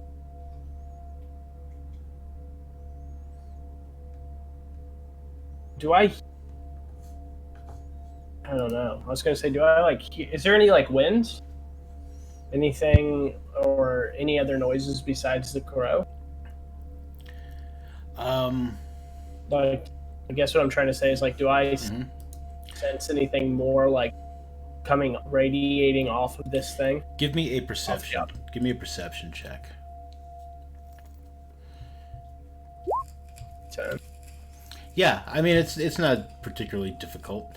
There is a very faint like hum. Okay. Yeah, it I didn't seems to know. be very Yeah. faint. There. If you close your eyes and you listen, there's a quiet humming. It's like and maybe part of that is what's bringing these driving birds crazy. Maybe they hear it at a higher level. I do hear it. Maybe that's what's bringing some of these other animals where we see these bones scattered around. Maybe they heard it, it drew them towards it, and like you're saying, it potentially is fatal, but sure. Well, let's see what's on the other side. And Lucian will walk around the circumference of the obelisk just to Mm-hmm. see what's around it. I would probably follow him as well, just so that he's not like, 100 feet away from us. In case. Sure. So, if nothing happens by the time he gets over there, I would say I'd probably be like. I would probably always keep, like, if Bellamy's not coming with, I'd probably always keep Lucian in my eyesight, and then Bellamy in my eyesight. So Lucian. Mm-hmm. Yeah, there are more bones on the other side, but that seems to be about it. Aside from the crows and this just like strange emanation of strange power. Here's another question for you, Mondo. Yeah. Since we're here, Mm-hmm. do I notice any scarring or like soot towards the top of the obelisk that maybe lightning would cause by hitting it? It is 500 feet up. Okay, fuck me. Yeah, to the top. Yeah, and it's like the whole thing is like black. Okay, yeah. I just didn't know if like there would be a way to discern for myself if it did look like even though lightning's not coming onto it or hitting it or shooting off of it now, if I could discern whether or not what that sailor was telling or saying was true. Yeah, no way to tell from here. Okay. But definitely, as I've said, there seem to be like no markings as far up as you can see on it. It seems to be just completely smooth. Interesting. Okay.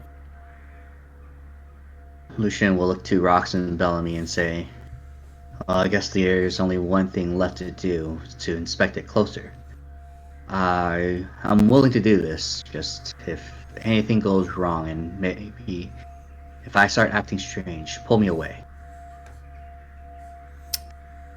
Sounds good. And Lucian will head to the obelisk. Oh, don't walk inside. You can't walk inside. How did you get in there? I guess. Do I not have restrict movements enabled? There's okay. It's not important. So you can't walk in, but yes, you definitely don't stop walking in. Because that's so the dynamic gliding. There's things in there. Oh yeah, because because I wanted you to get yeah. Be able to see that. I didn't X. Point, yeah. Right. Yeah. Yeah. Okay, that makes sense. Hilarious. I usually make X's for things like this, but I suppose in this case I could have actually just done like a square. That seems like in hindsight it would have made sense. Okay. All right, so Lucian, yeah, you approach the obelisk. That's about as far as I got before I got distracted with you walking inside of it.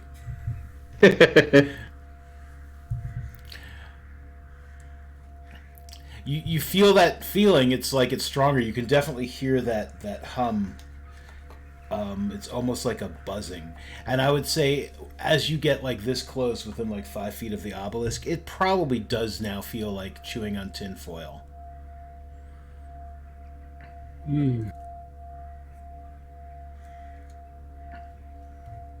I'll grit my teeth and I'll put my hand on the obelisk.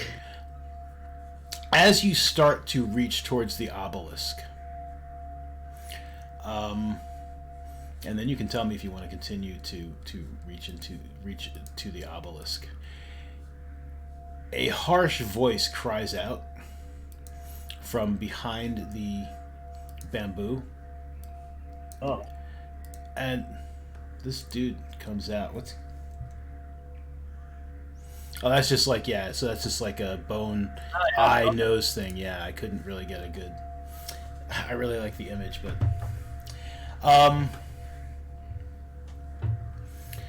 And he calls out in a language you do not understand, but he seems to be saying, like, like, stop. I think I would instinctively, if you allow me to, like, back up from him. Yeah, you can do that. Yeah, absolutely.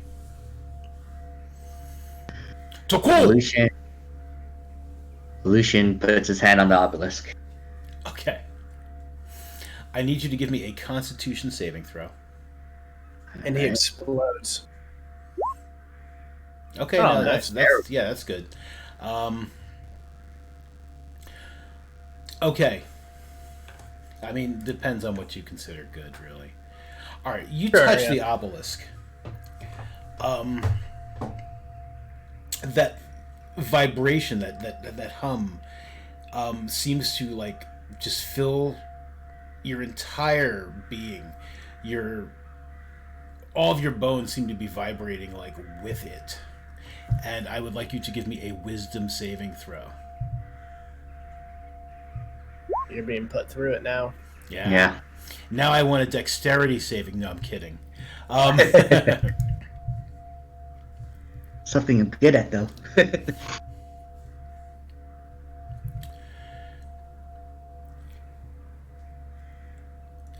so as this vibration is like coming through you, you feel like you're kind of in control of a bit of like your body. It's like you kind of wanna collapse. You wanna just like pass out and go to sleep, and possibly not even wake up because it just feels so alien and strange and weird. But you've managed to kind of like hold on to yourself, and you get the sense that you've been here before, similar to like well, you don't know what Bellamy was feeling necessarily, but you feel like you've been here before, like not standing here like touching this obelisk right here, but this obelisk is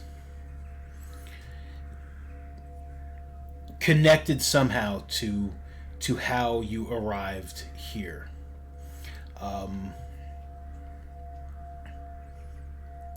And then you are currently stunned. Oh, Alright. If you would like, you could stop touching the obelisk. You could let your hand drop, or if you wanted to keep touching it, I mean, that's fine with me too. Lucian, sensing the sense of familiarity, he wants to keep touching this. Also, I have advantage against being charmed. I don't know if this is that, but just in case. Yeah, no, this is just like just this energy, just kind of like pouring into you, and that like it's almost like touching like a live wire. Right. kind of thing. Yeah, it's not like charming you or anything like that, but it's just definitely like having an effect on you. All of this takes place in like the space of a second, and this guy, with the bones on his face, I don't know if you can see. Let me get a normal guy, because they're going to come out too. So a couple of these other guys start coming out of the bamboo as well.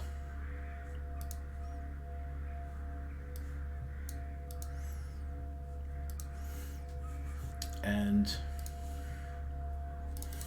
the disadvantage of not being a player quite often is I don't know exactly what you guys see or don't see, but I don't think you can see like the entire character sheet or anything of this like particular guy. Nope. But yeah, there's just a better kind of picture of like the whole face of like this guy. He's definitely got like they've got these they are wearing bones like almost as if like it was armor. It's like kind of stitched into like, you know, not too dissimilar from, I mean, it's not like an exact match, but not too dissimilar from the way Lucian made himself look. And they've got these like skull masks, also not too dissimilar from how Lucian made himself look. Lucian, is a disguise self a concentration? It is not. It is not. No. It is not. Okay. These guys seem very, very agitated that you have touched the obelisk, and they are just shouting stuff in a Bellamy. Yes. They are not paying attention to Rox or Bellamy at this moment. They are yelling something in some strange language at Lucian. The Bone Savage, the first one that came out, this, like, let's just call him the leader. He is continuing to shout at Lucian. The other two look agitated, and they all have these like big long spears that they're just like they're holding, not as if they are about to attack, but as if they are about, like, unsure as to whether or not, like, almost like a what do I do? Do I approach this guy with my spear and try to stab him, or, like, we don't understand what is happening? Why is this guy touching this thing?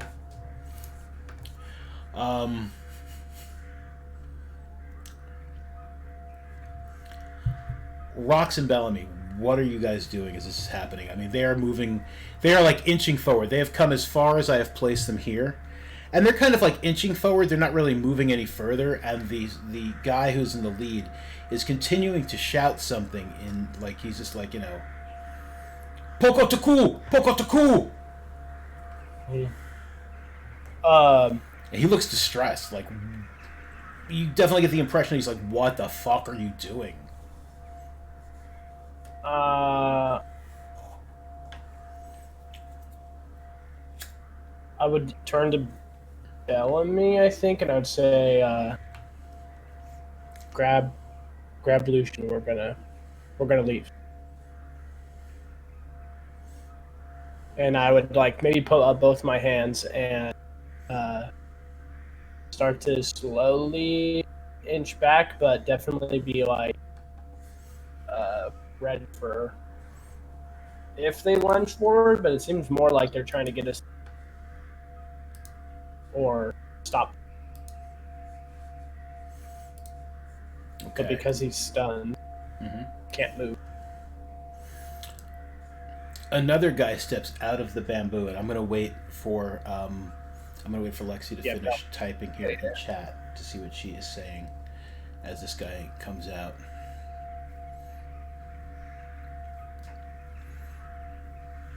He seems a bit more impressive. He seems like maybe he is definitely some sort of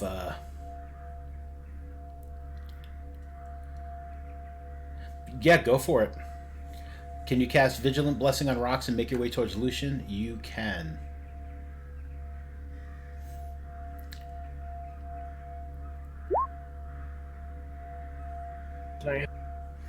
So you have advantage on your next initiative roll. Oh, okay.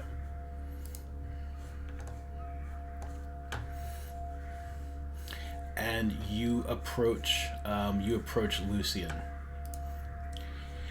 So this guy here, he definitely has the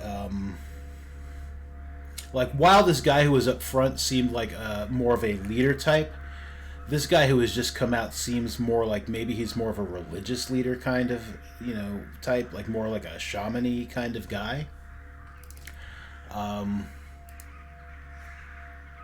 He also has a spear,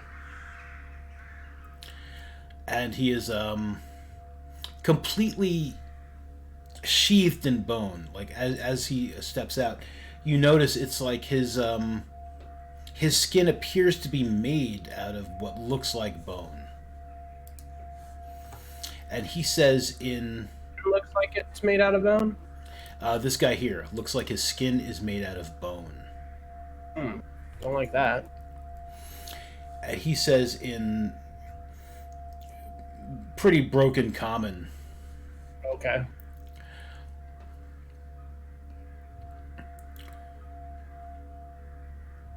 What did you do to him? Due to Lucian? Nothing. He just touched the obelisk.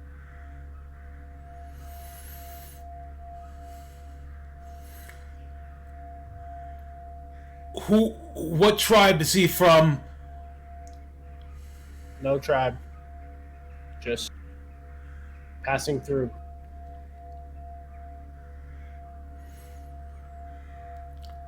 Why are you here? We were told it might help. We're seekers.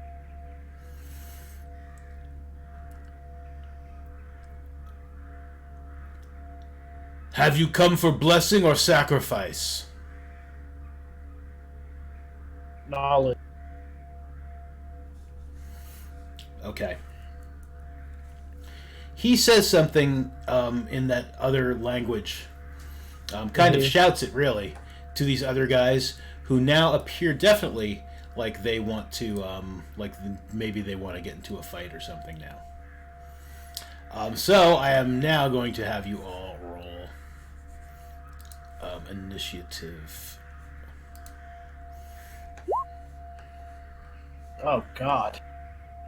Rolled so well. Yeah, let me make sure my rolls are correct. They are not. These rolls are bad. These are bad rolls. I'm going to re-roll those in just a second. So here's Those that, are... but I get advanced to 22. I was like, oh, dude, we're so fucked if they all four get to go bad. It is using the wrong... It is using the wrong initiative model. So I just need to correct that really quick, and then I'll roll their initiative.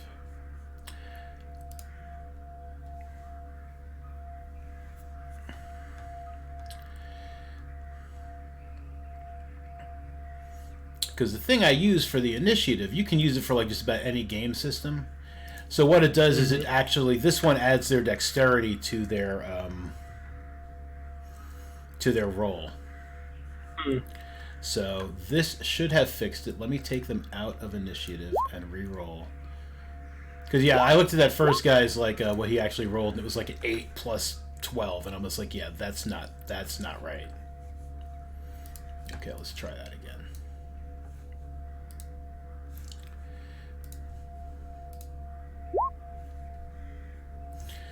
Unfortunately for me, that is actually the way it should have gone. Okay. I no longer feel like I'm dope. So I feel as though that what I just said has sparked them to say, nah, we don't want them here. Kind of thing. Okay. Right? Is that true? Is that the kind of the feeling that I'm getting? That is definitely the feeling that you were getting. Yeah, it's like they did not... Whoever that guy was that spoke Broken Common did not seem to like your answer. Because as I said, I mean, they look like they're about to attack. Okay, so I'm just going to back up slightly so I'm next to both these guys. Okay. And then I'm just going to pop off a short bow shot at the guy who popped up. Okay.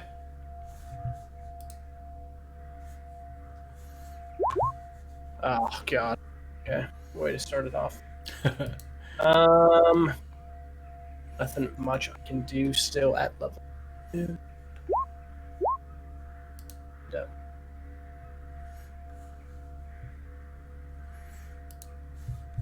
I don't know what this music sounds like. We're about to find out. Okay. Yeah, so... Yeah, I like it. You completely miss. Your arrow goes flying off. Like, this guy is just like... he seems even more irritated now.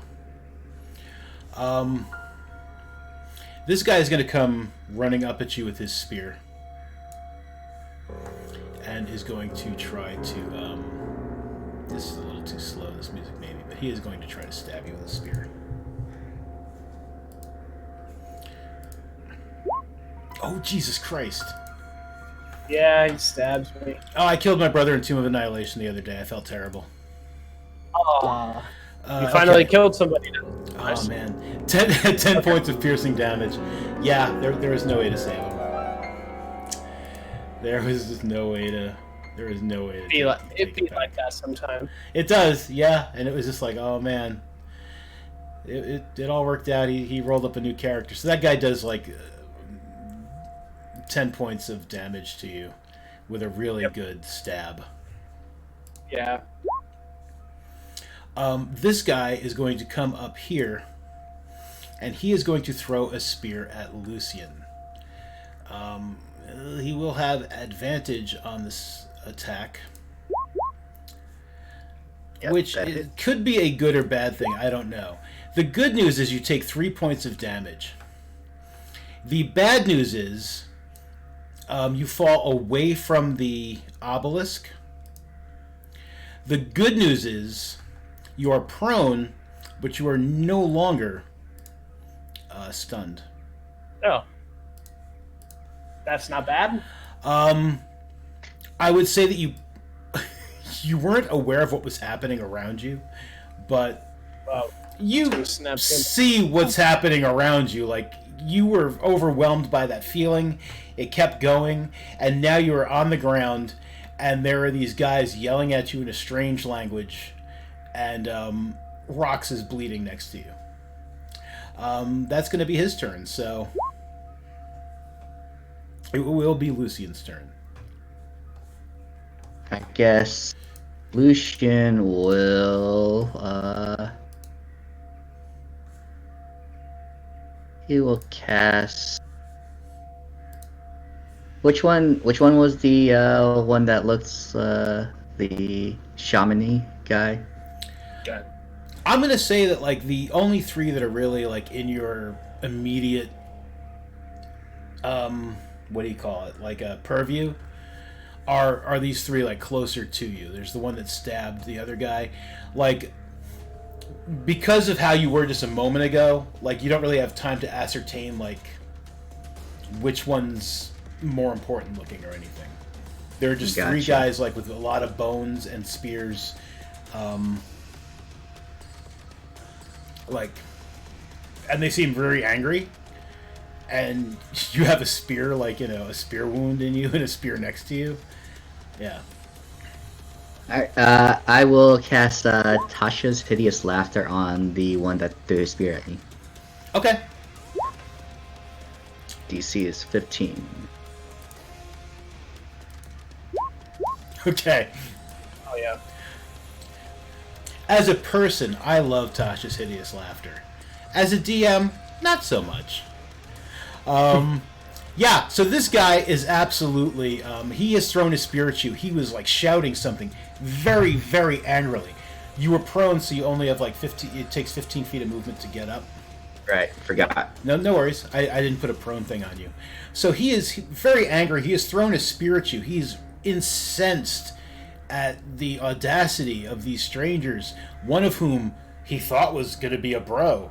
And all of a sudden, he just starts laughing, like the funniest joke he has ever heard. No. He falls to the ground, and he's just rolling with laughter. The bones are clicking and clattering, and he's just like, oh, oh, oh, oh. And he's just like pointing and laughing, and he is incapacitated and prone.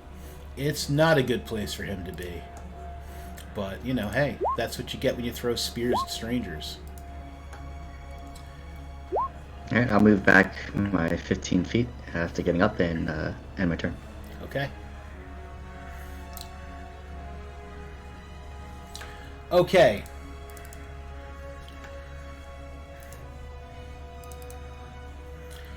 This leader guy, he seems very confused as to what the hell is happening here. And he shouts something at Bellamy and throws a spear at her. Ugh, that will hit for 2 points of piercing damage. So it just kind of slices you a little, like, you get like a little flesh wound on the arm or something. It's not bad.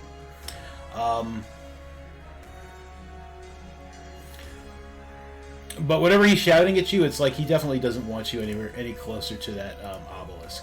Seems to really have cheesed him off.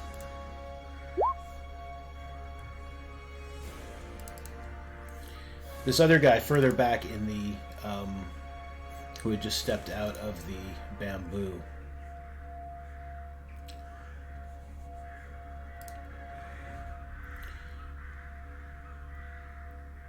He is going to hold his spear aloft, and he says something to it. Like, like maybe they're buddies or something. And he comes running up this way. And he seems intent on I mean, it looks like his focus is mostly on Lucian, but um, Okay. yeah, that's about where he gets to, and then he is going to.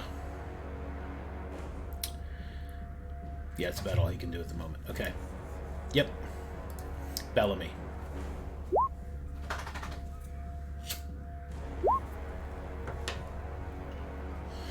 Absolutely. You're going to cast Cure Wounds on rocks and back up.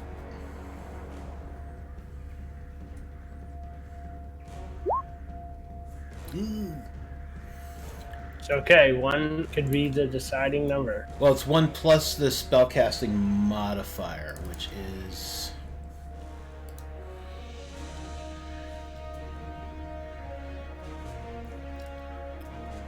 Oh, 2, like so 2 or 3. 3, right? Yeah. Mm-hmm. What is it? 3. 3 total or 3 as the modifier? 3 total. So 4. Okay. 12. Okay. Cool.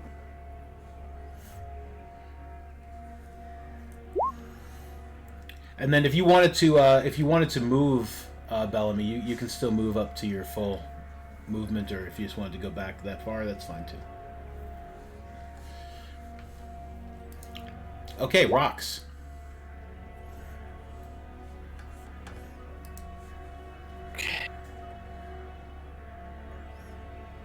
I think they're going to pursue Lucian until they got it. Probably. But here's what I'm gonna take a swipe with my short sword Okay. at the guy who's right next to me here. Yep. 13. That will hit. Okay. For 5. Mm-hmm. And then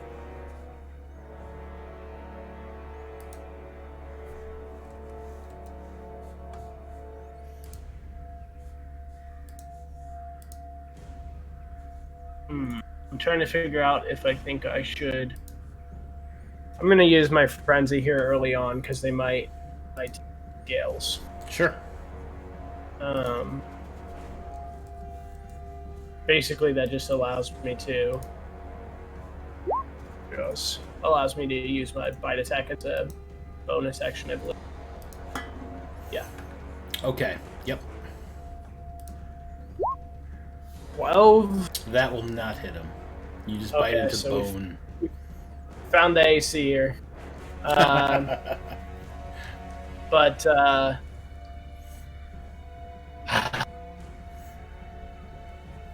scale, but so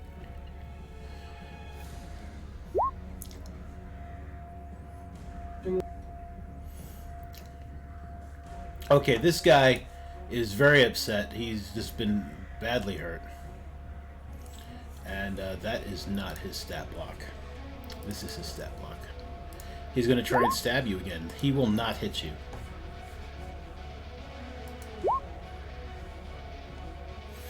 This guy is just laughing. He just thinks this whole thing is so funny. He's never heard anything funnier. This guy's touching an obelisk and stuff, and it's just like, why was he even touching it? Oh my god, people are getting stabbed. This is just the best time I've ever had in my life. Yeah, I'm just having a good time laughing at this. I'm having fun. Lucian. So you definitely see this more better looking guy here. His skin appears to be made out of bone, is what it looks like, and he is very angry with you. It looks like he wants to tear through rocks to get to you. In that case, Lucian will aim his hand crossbow at the angry guy and fire. Yeah, that will be a critical hit. Which is wrong, though.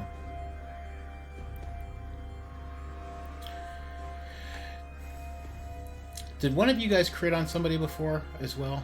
I did. Well, it rolled the crit and it gave me the just rolled the 6, or like gave me the 6, you know. Oh, okay, all right.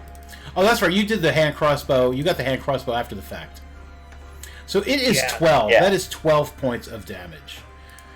We can fix that. Nice. We can fix that later. Yeah, because it's the die roll plus the maximum the weapon does. So the hand crossbow does 6, right? Or does it do 4? 1d6. Okay. Yeah, so that will be 12 points of damage to that guy. He is very upset. And when you hit him with the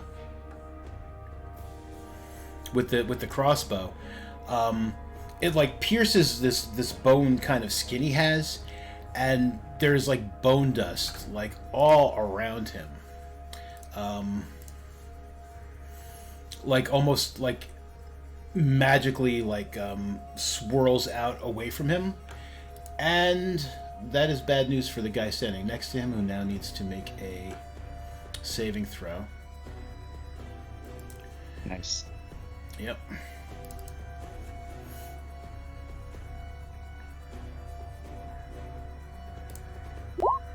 Okay. Alright, so this bone dust like swirls around like a 5-foot area around this guy. And it gets in this guy's eyes. He tries to shield his eyes from the bone dust, but he is not able to shield himself in time. And that will give him the condition of blinded for the moment. So now he can't see. The guy back here who's laughing, like, points at what just happened over there, and he's like pointing at the guy who's blinded, and he's just laughing even harder. Alright, Lucian will move back and then end his turn. Okay.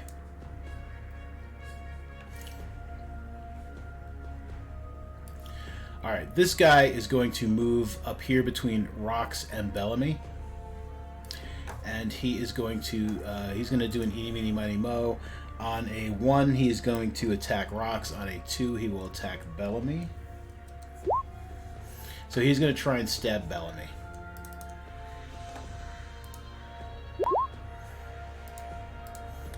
That does not hit. Yay. And that will end his turn.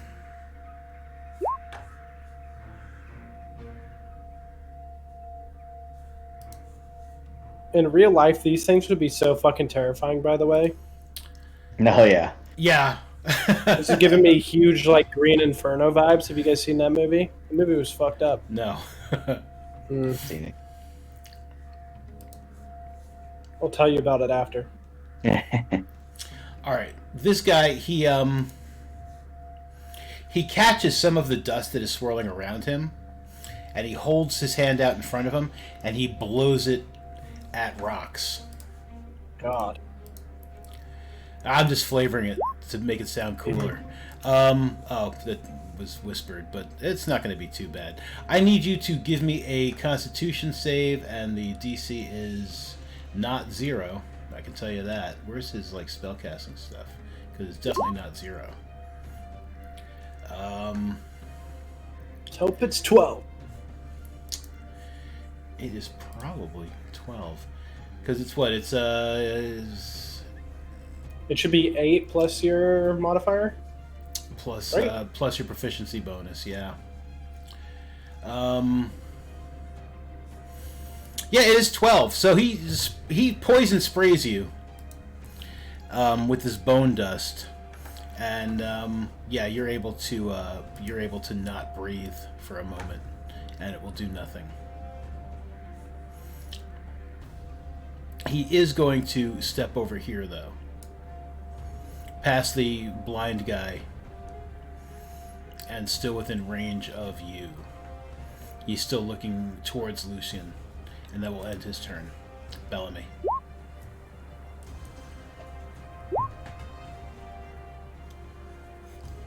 You're going to cast Sacred Flame on the guy right in front of you. Go for it.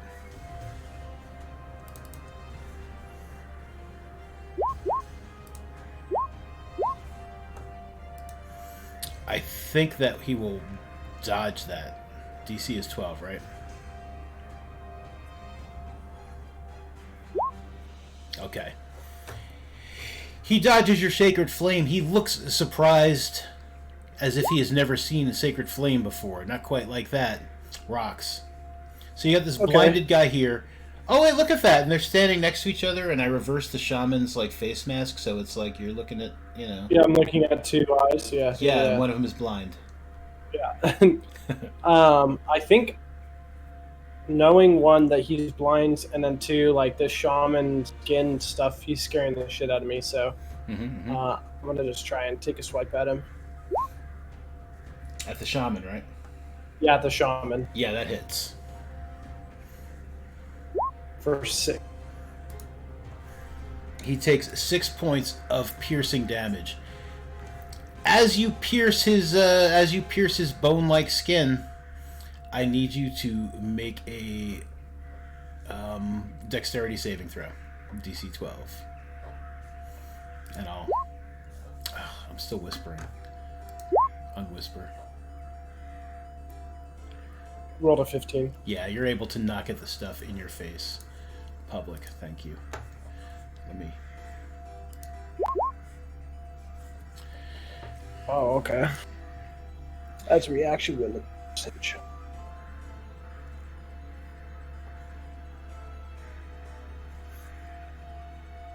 Oh, interesting. All right. Well, that's the end. Okay. Alright, blind guy is going to try to swing at rocks. He will have disadvantage on his attack. And once again, that is the shaman's stat block. Come here. Yeah, he misses. I'll give him advantage anyway. Yeah.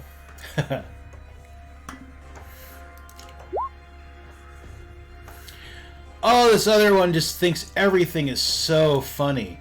I mean, how horrifying would it be to see someone like this scary just like laughing hysterically, just rolling around on the ground? Yeah, like he just doesn't care anymore. Yeah. I bet you these people haven't laughed in years. He's going to continue to laugh. He thinks this is dope. Lucian. Okay, is going to, let's see. Yeah. You're gonna go here, and I believe he has range now. He's gonna go ahead and fire bolts at the guy above rocks.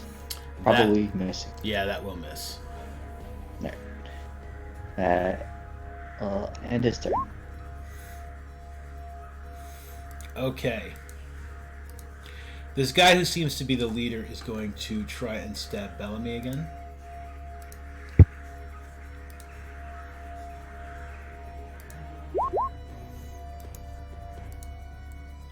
That will hit for 6 piercing.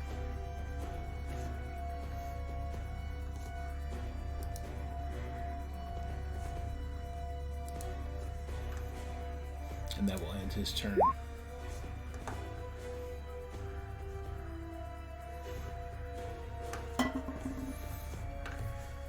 Okay.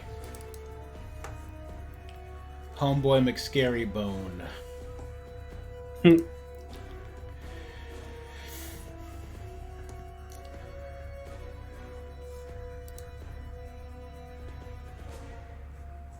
He is going to,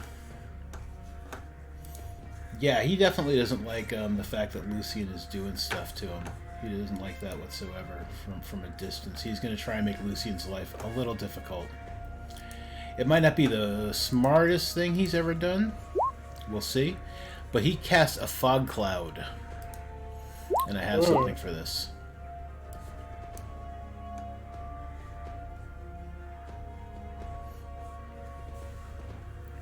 So he's going to cast a fog cloud there.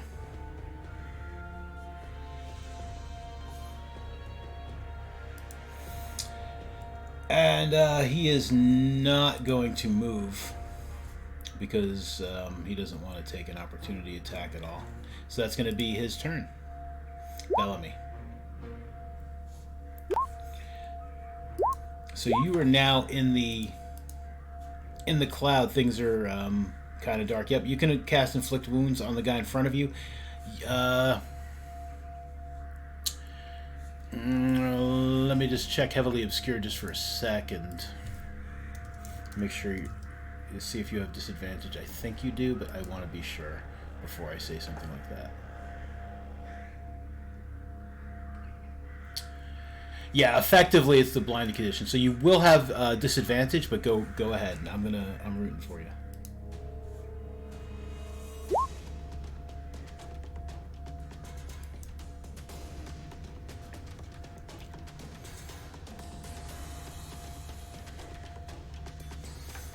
Let me look at your sheet really quick.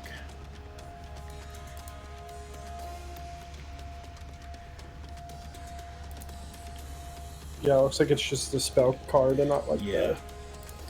If you cast it from your attacks and spell casting, it should do the attack thing, and then you can just give yourself back that other spell slot. Yeah, you definitely hit that guy with Inflict Wounds. And then you can just click on where it says Inflict Wounds in the chat under your rolls, and that will roll the damage. He takes 8 points of necrotic damage. And he cries out, blinded by fog and now by necrotic energy messing with him. And rocks. Yeah. Let's see. I don't want to back up into this fog cloud. I might become blind. Hit this.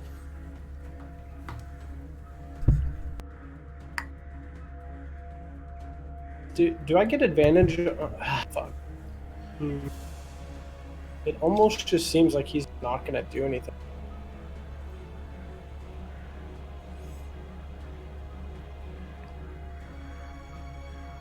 I'm going to attack the shaman. Okay. That will miss. All right. Well.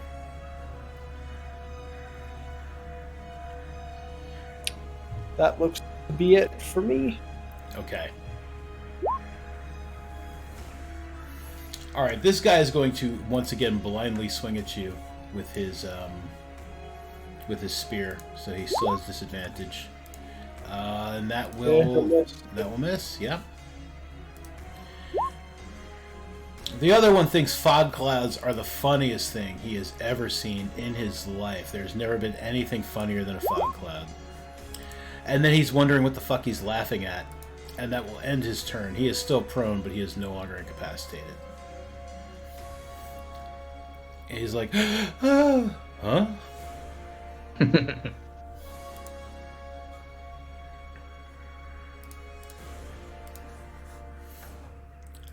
Lucian.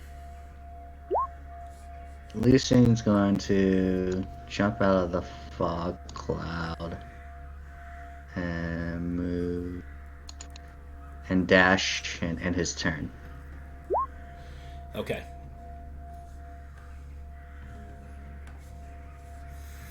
Alright, this guy is going to, he cannot see, and he is going to, he's going to try and stab Bellamy. He misses.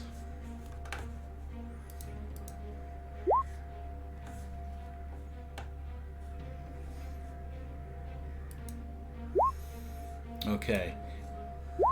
Oh, did I skip over the shaman? I did. I skipped over the leader and the shaman. Hang on. I don't know how that happened.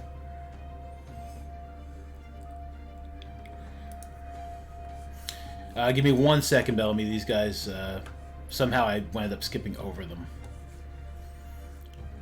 Oh no, the leader's the one that attacked you, right? Yeah, and then so is this the shaman? Okay, yeah, I didn't skip over the leader, just the shaman somehow.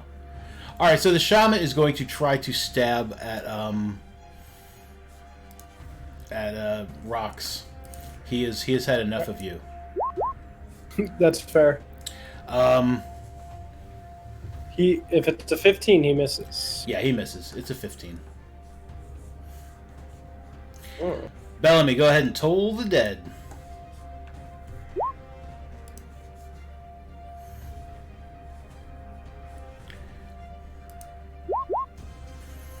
Go ahead and roll your damage. It's a D12. Nice job. I don't know how much you want to type, Lexi, but if you want to tell me what it looks like when this guy dies, you can. Otherwise, I'll just go ahead and I can embellish.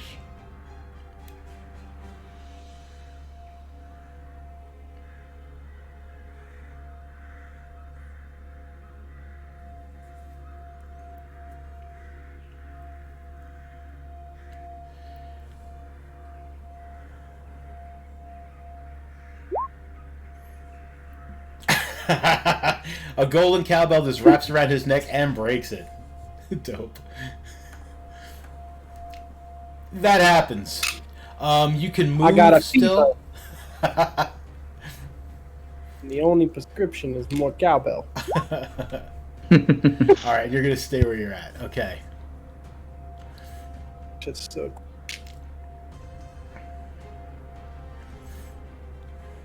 And no one saw it. That's the crazy thing. She's I in this know. dark cloud. And no one knows. No one knows how absolutely terrifying that is. You guys definitely heard like this The sounded like a bell. bell, and then and then just like a crack, and then just like a thud. Yeah. All right, rocks. Okay. Who? Do you get any advantage on a blinded target? Um, I'm not sure if you do. I think maybe they just get disadvantage. I think they just get disadvantage, but we'll check. Attack rolls against you have advantage. Okay. Well, I think I'll go ahead and attack him, I guess. Okay, Blinded guy. that will hit him.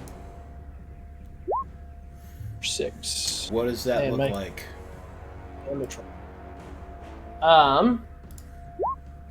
I think I just like slice down from shoulder to like navel, just cut. Okay. So if he's wearing like hide armor or anything like that, just cuts through it. Mm-hmm. Yeah. And Hide armor and bone just like go splitting in half, and yeah, I'm gonna use my. This might seem weird, but I'm gonna use my cunning action to disengage, yeah. and I'm gonna run like.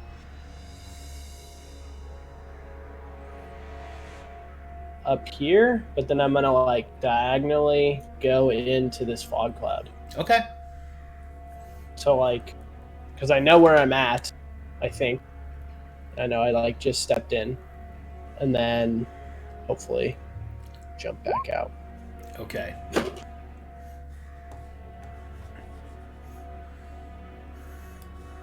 We shall This see. guy is going to run up to the edge of the fog cloud. And he has got his like spear like up, like he is gonna throw it like when he gets a chance. So Yeah, he when is he probably measures. ready in action, yeah. Oh no, he can't move that far. You can't move that far, dude. You're prone. What are you thinking? I think it's still good. Yeah, he can move 15 feet up and then try to throw something later. Okay. Yeah, so he stands up, brushes himself off, and then runs over here, and he raises his spear as if to throw it. And then it will be Lucian's turn. Alright. Lucian's going to move over here, peek around the corner, see if he sees anybody. Nope. And he's gonna move another, dash, and end his turn. Try to Okay. get behind him.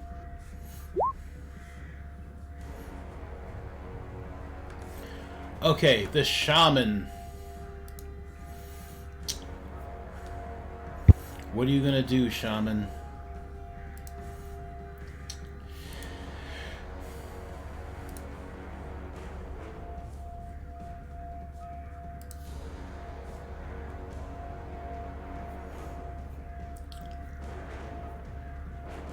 He's gonna run away.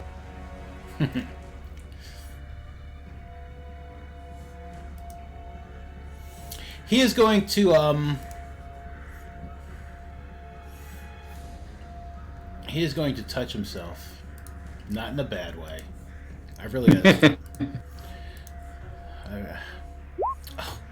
So that's, that helped a little. And he is also just going to drop concentration on the fog cloud. When he drops his concentration on the fog cloud, there we go. This other guy is going to try to throw that spear at Bellamy. He misses. And it will be Bellamy's turn.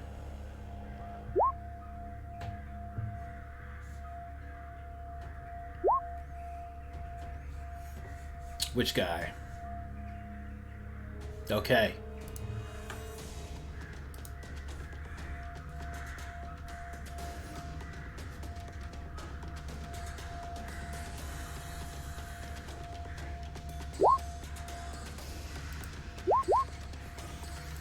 Oh, roll that 1d12.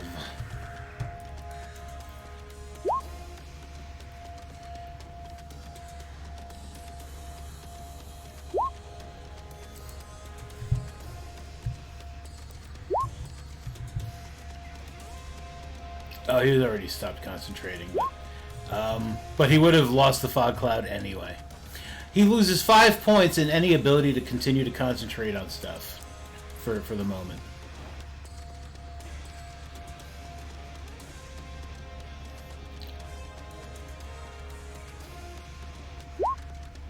Absolutely. You can back up.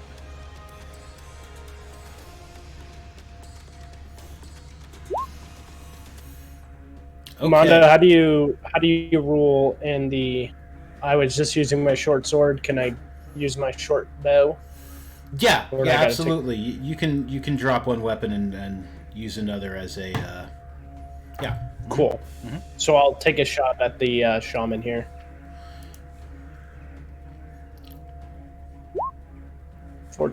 That will miss. Yes, okay. It just bounces off of his bones. Yeah. And let's see.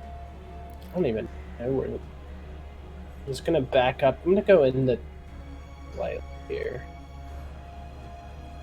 Can I go? I didn't.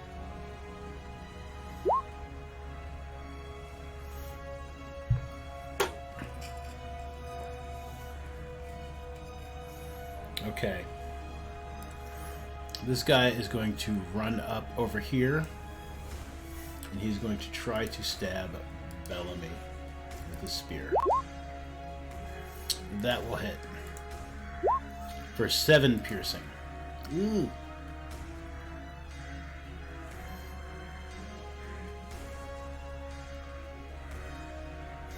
And then he is looking around, possibly for Lucian. Lucian will finally peek around the corner to see what's been going on, and he is going to take a shot at the back of the shaman guy. Okay. He's assuming this guy's the shaman guy, right? He's the guy who looks more impressive with the bone and stuff, yeah. Yeah. He's gonna fire a bow at him. Yeah, what's that look like when that drops him? Oh, yeah. With the bone dust, it's going to come swirling out of him as he dies. Because, that's cool. So without him even suspecting anything, a bolt just goes straight through the back of his head. And then as it does, it, just explodes in the flurry of dust as the cloud, settles in the air and he falls dead. Okay. And that ends my turn. Bellamy.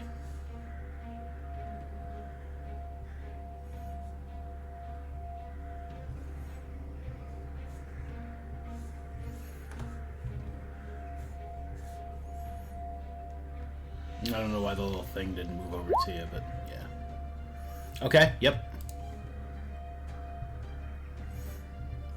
Cast Cure Wounds on yourself. You get back 8 hit points.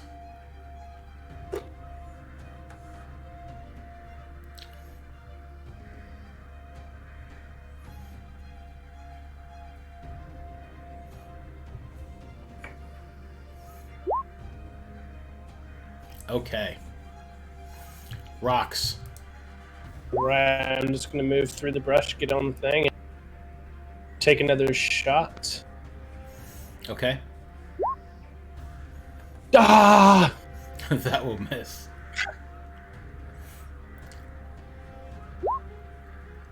This fight would be over if I could just hit things. Yeah, that's the. Sometimes it just the die rolls are just not in your favor, and then I'm too nice of a DM. I always feel terrible, and I'm just like, oh man, you poor guys. He misses Bellamy with that spear, and then I feel good when things like that happen. Lucian. Alright. Lucian's going to move closer and I guess I'll is this is the regular moot guy, right? Yeah. Okay. Yeah, he's gonna fire a bolt at him. That will hit him for 7 points of piercing damage. He cries out in pain. He is not a happy camper. That ends his turn. Bellamy. Okay. You cast Sacred Flame on the dude. He's going to try and get out of the way. He does not get out of the way. Yeah, Go ahead and roll. finish him. That will be 2 points of radiant damage. He cries out in pain further, but he is still on his feet. You're gonna die, clown. Rocks. Yeah. That hits him. Yes. Okay, what Sure, does it look there's like? more damage there. I think he's probably just paying attention, and there's just an arrow right back.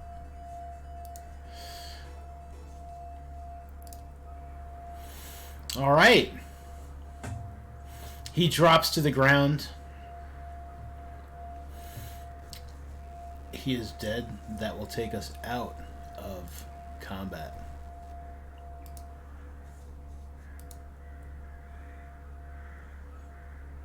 I'll look at the others. Is everyone okay? For the most part, I'm okay. What happened to you? It consumed me. It felt so familiar. Couldn't place it, but I've been here before. Or perhaps this was what brought me here.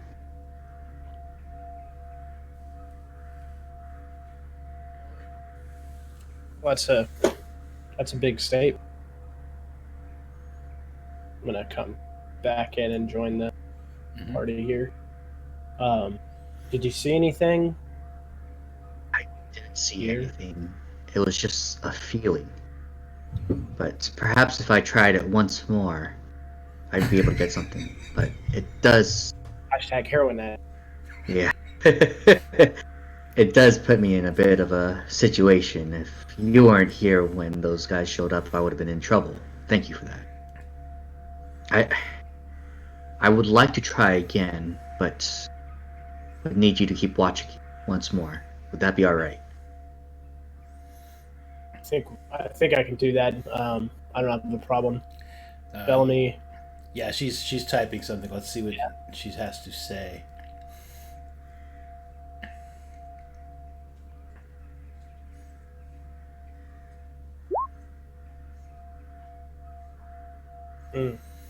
Out of spells. Yeah, please don't try again. I won't be able to help you, she says. Be fine, Melanie. I just need someone to watch over me for right now. She says she understands the feeling because she got it also. You got the feeling. Did. You got the feeling without. If Bellamy there's- touched him, he would bring her closer. We do have some healing potions. I'm willing to take the risk. I need to know. I need to know if there's anything else we can gain from this. And Lucian will walk up and touch the obelisk. Okay.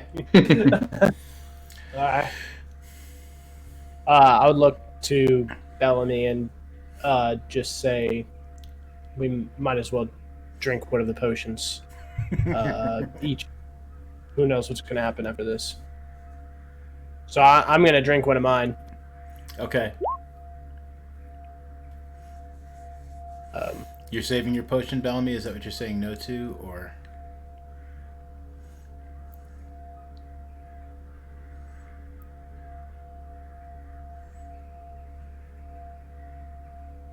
I don't want another bell slot.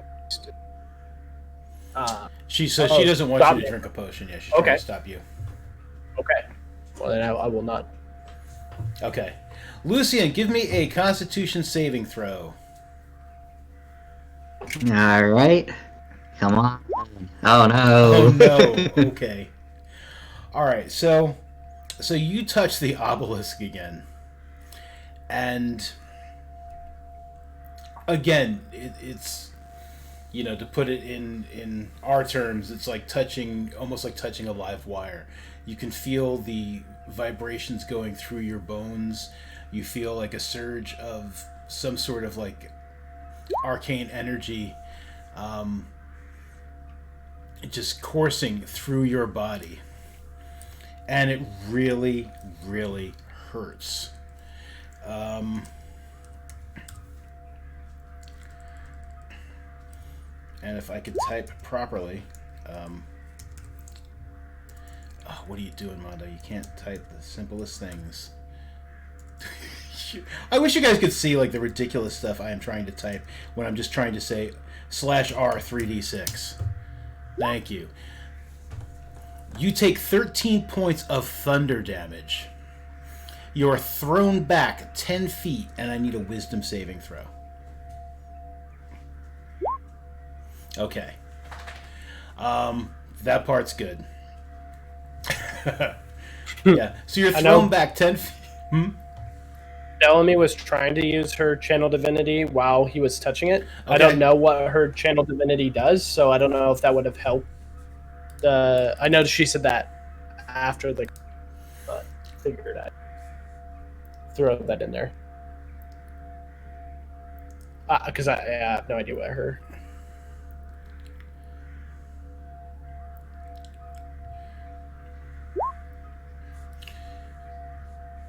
Okay, Twilight Sanctuary. Filled with dim light, sphere moves with you. Give it 1d8 temporary hit points and one effect causing it to be charmed or frightened.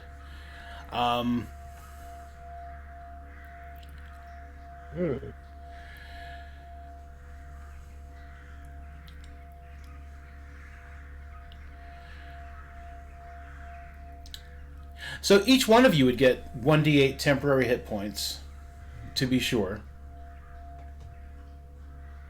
Okay, I'll roll that. And I'm going to have to look at that further to see how other people are ruling on that. Not that I have a problem with the Twilight Sanctuary whatsoever, but typically when something just says whenever a creature, including you, ends its turn in the sphere, you can grant that creature one of these benefits. I see. Okay. My concern was that, enemies near you might be able to, get temporary hit points. Yeah.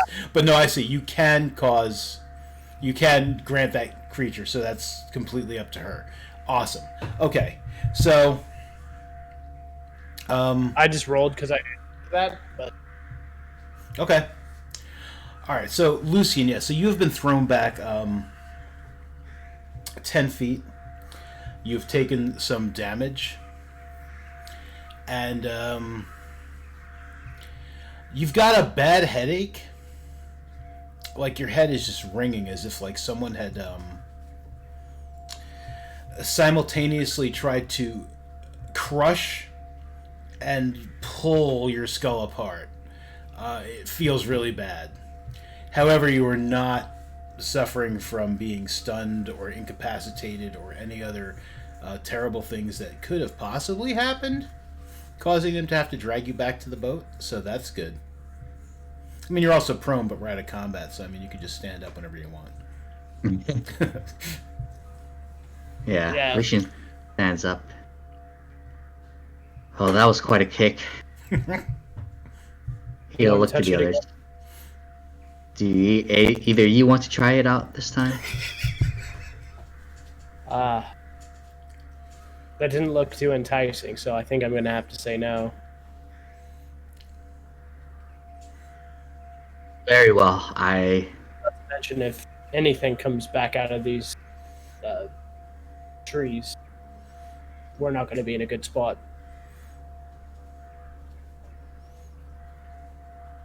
This is one of our best clues to figure out what's going on with us. We can't just let it go to waste. If I fall unconscious, bring me back to the boat. And Lucian will run up and grab at the obelisk. Well, hang on, before you grab at the obelisk again, Bellamy has said she thinks that you guys should stop for now. There are other obelisks you can try again another day, but not if you're dead. Fair point.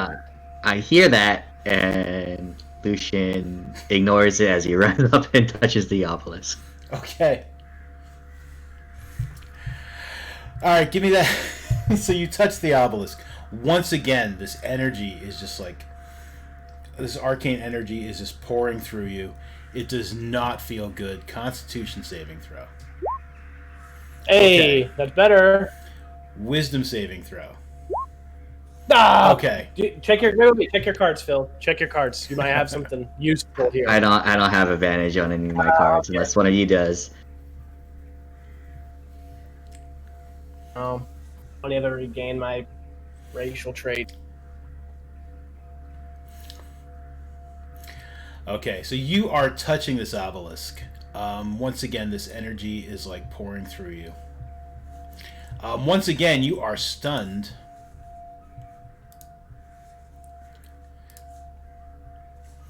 And it would have helped if I selected your token. There we go.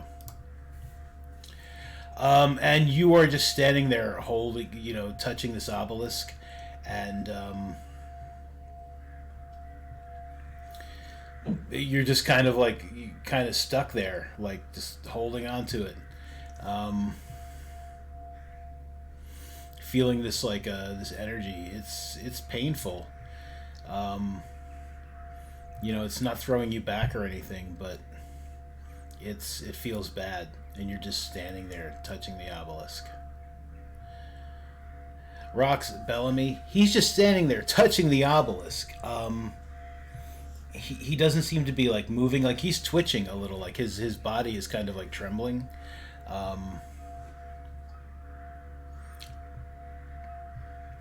Maybe he's making like a guttural kind of sound, like in his throat, like I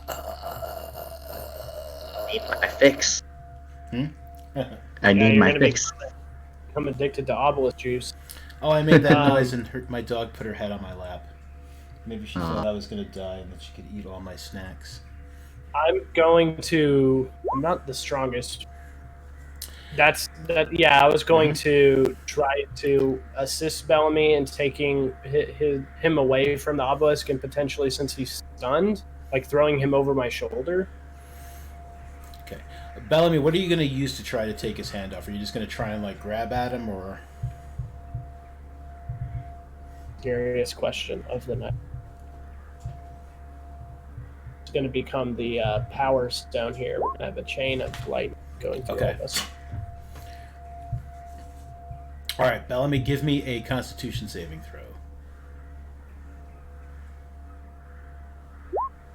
Hey, that's not bad. Okay.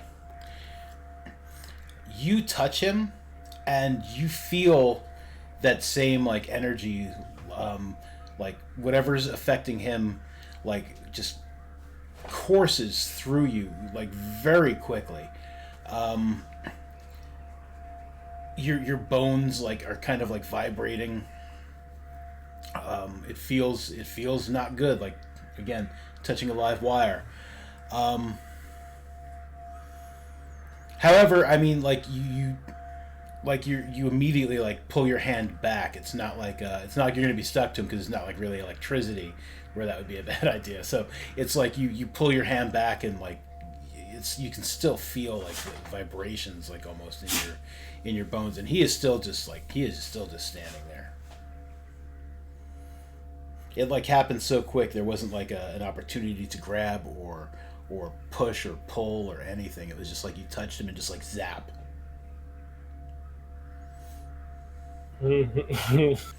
Okay, here's what I'm going to try and do here. Okay. Look at stuff.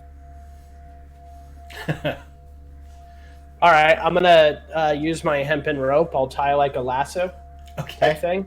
Sure.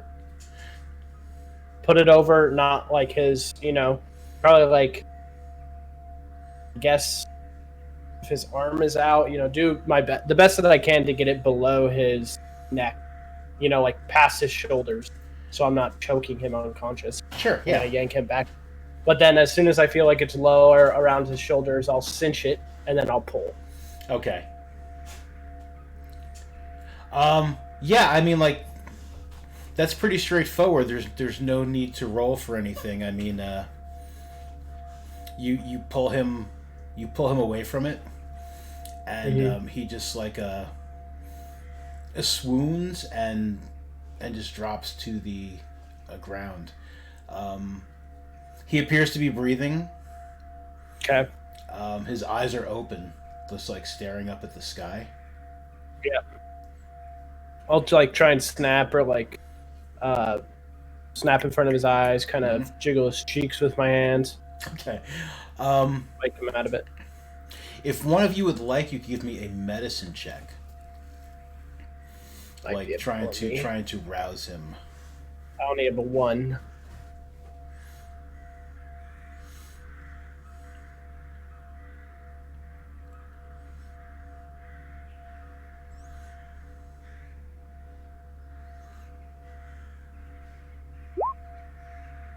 Okay. Bellamy's going to do a medicine check. Ooh. So you're like trying to rouse him, and he is just he just seems completely like out of it and stunned. Okay. Well, we can try and carry him, or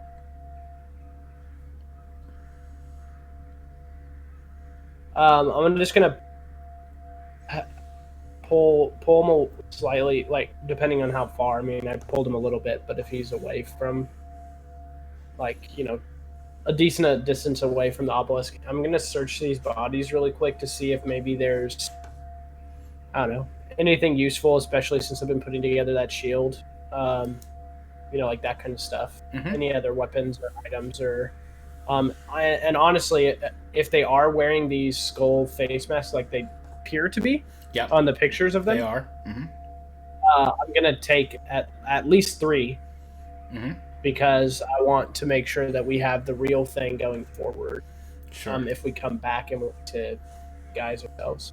But yeah, that's what I'll be doing, because I don't know if Rox thinks he's strong enough or has the energy to carry amount of miles or distance.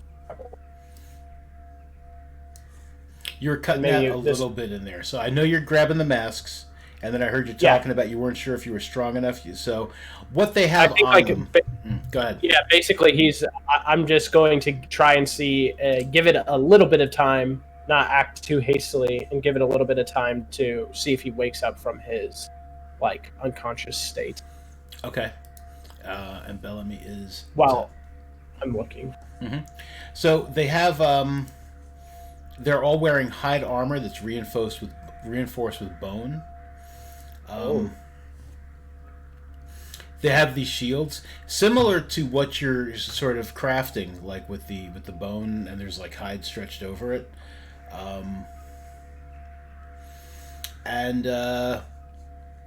Now, let's say they each have 2 spears left. The spears are made of wood, but they do have bone spearheads. Okay. The shaman also has a number of small... his skin no longer appears to be bone. His skin just looks like skin. And he has like a number of small pouches around his waist. By a number, I'm going to go ahead and say 5. Okay. And I'm just waiting to see what Lexi has got to say. Yeah. I am going to take the masks off. Mm-hmm. I'll just do 3. Put them in the bag. And I think I'll grab one of their shields.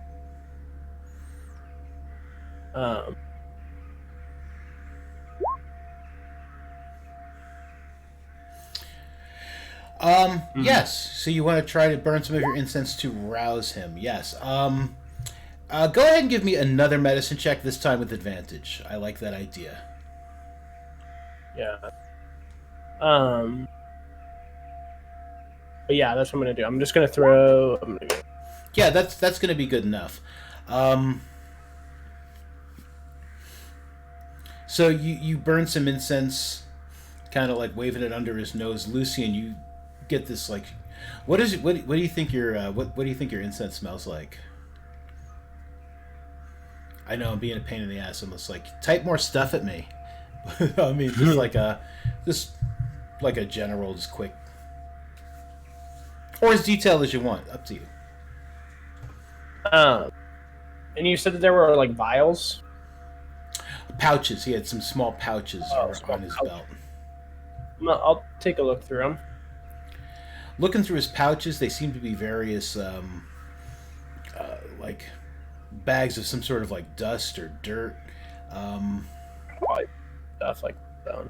Okay, so Lucian, you get this whiff of frankincense, and you suddenly like come to, you blink your eyes really quick, and then you are now awake and aware, and your whole body hurts as if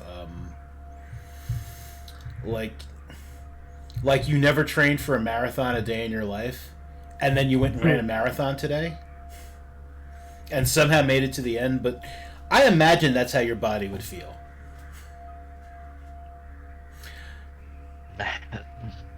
What happened? You were basically stuck. Couldn't move, couldn't talk.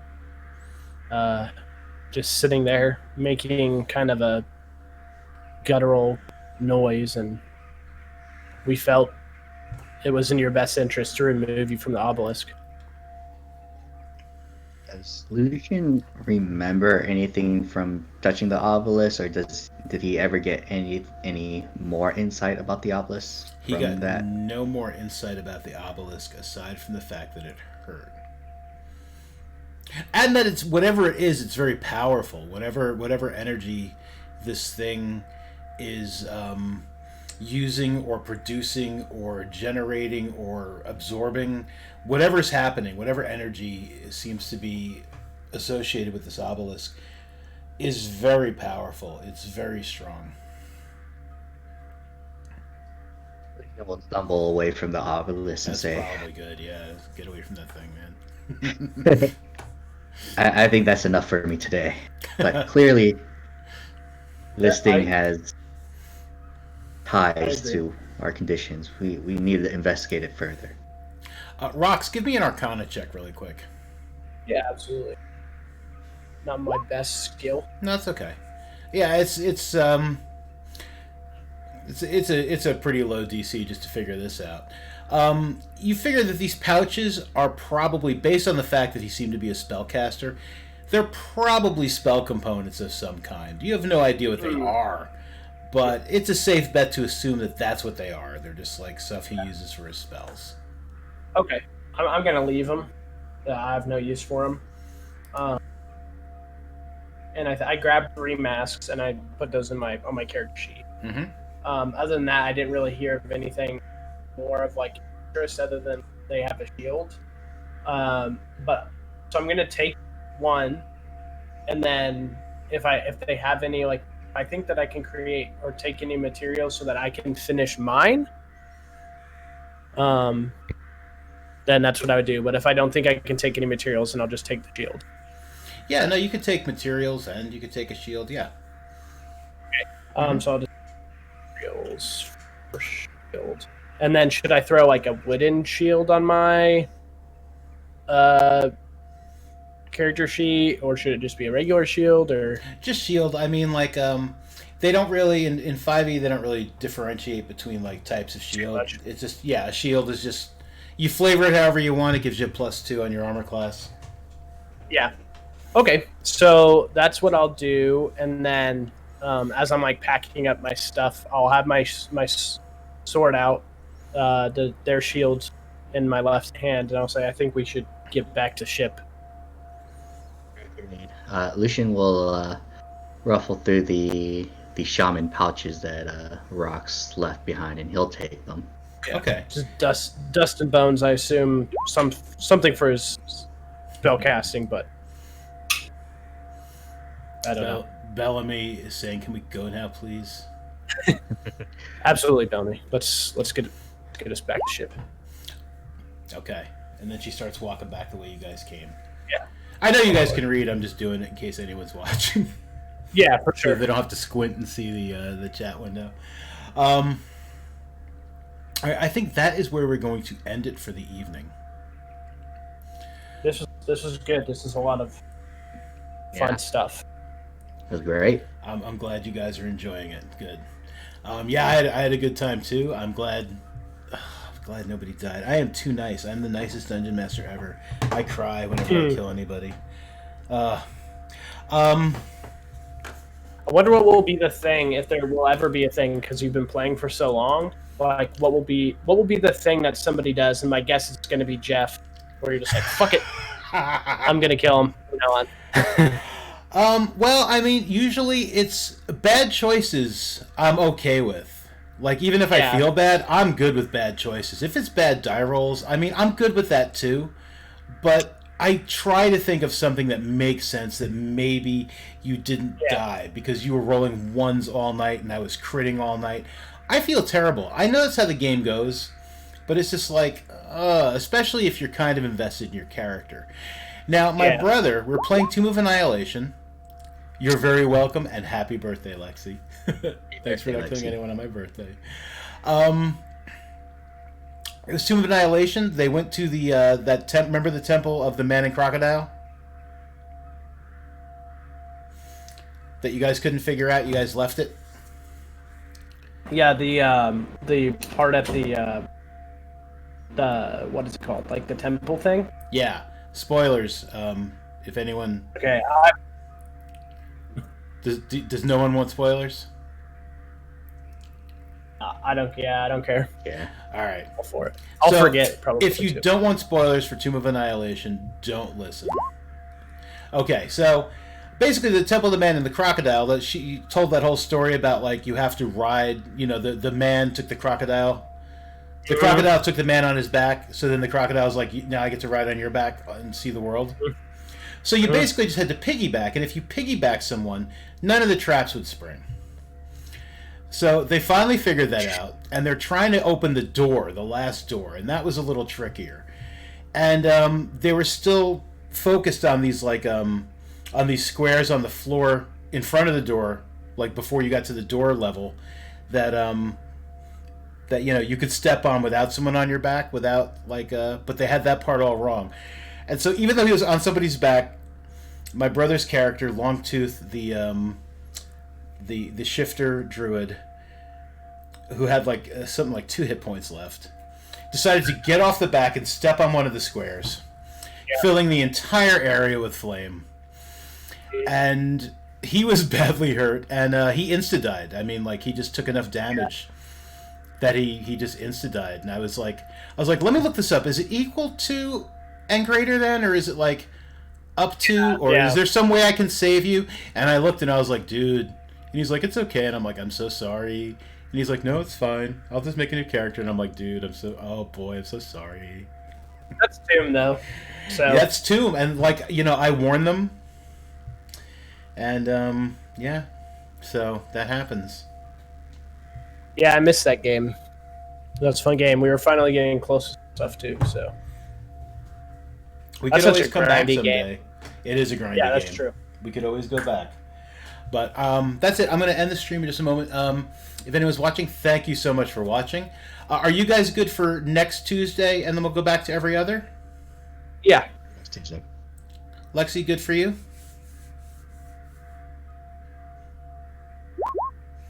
Awesome. So we will be back next Tuesday at 9 o'clock Eastern Time. And Legends of the Borderlands at 11 this Thursday. And I think Ghostbusters, hopefully we actually play Ghostbusters this Friday around 9:30 Eastern Time. Last time there were some problems with one of the players. Roll20 was not loading for her at all, and we just wound up like sharing gifts and being a little ridiculous. So That's fun, too. yeah, no, it was good. Follow us on Twitter if we have a Twitter. Phil does not. You can see them on the over our little character sheets there. And yeah, thank you very much, everybody, for playing. It was really good. Lexi, happy birthday and feel better. I hope everything is good. Have a good birthday. Get some rest and birthday it up.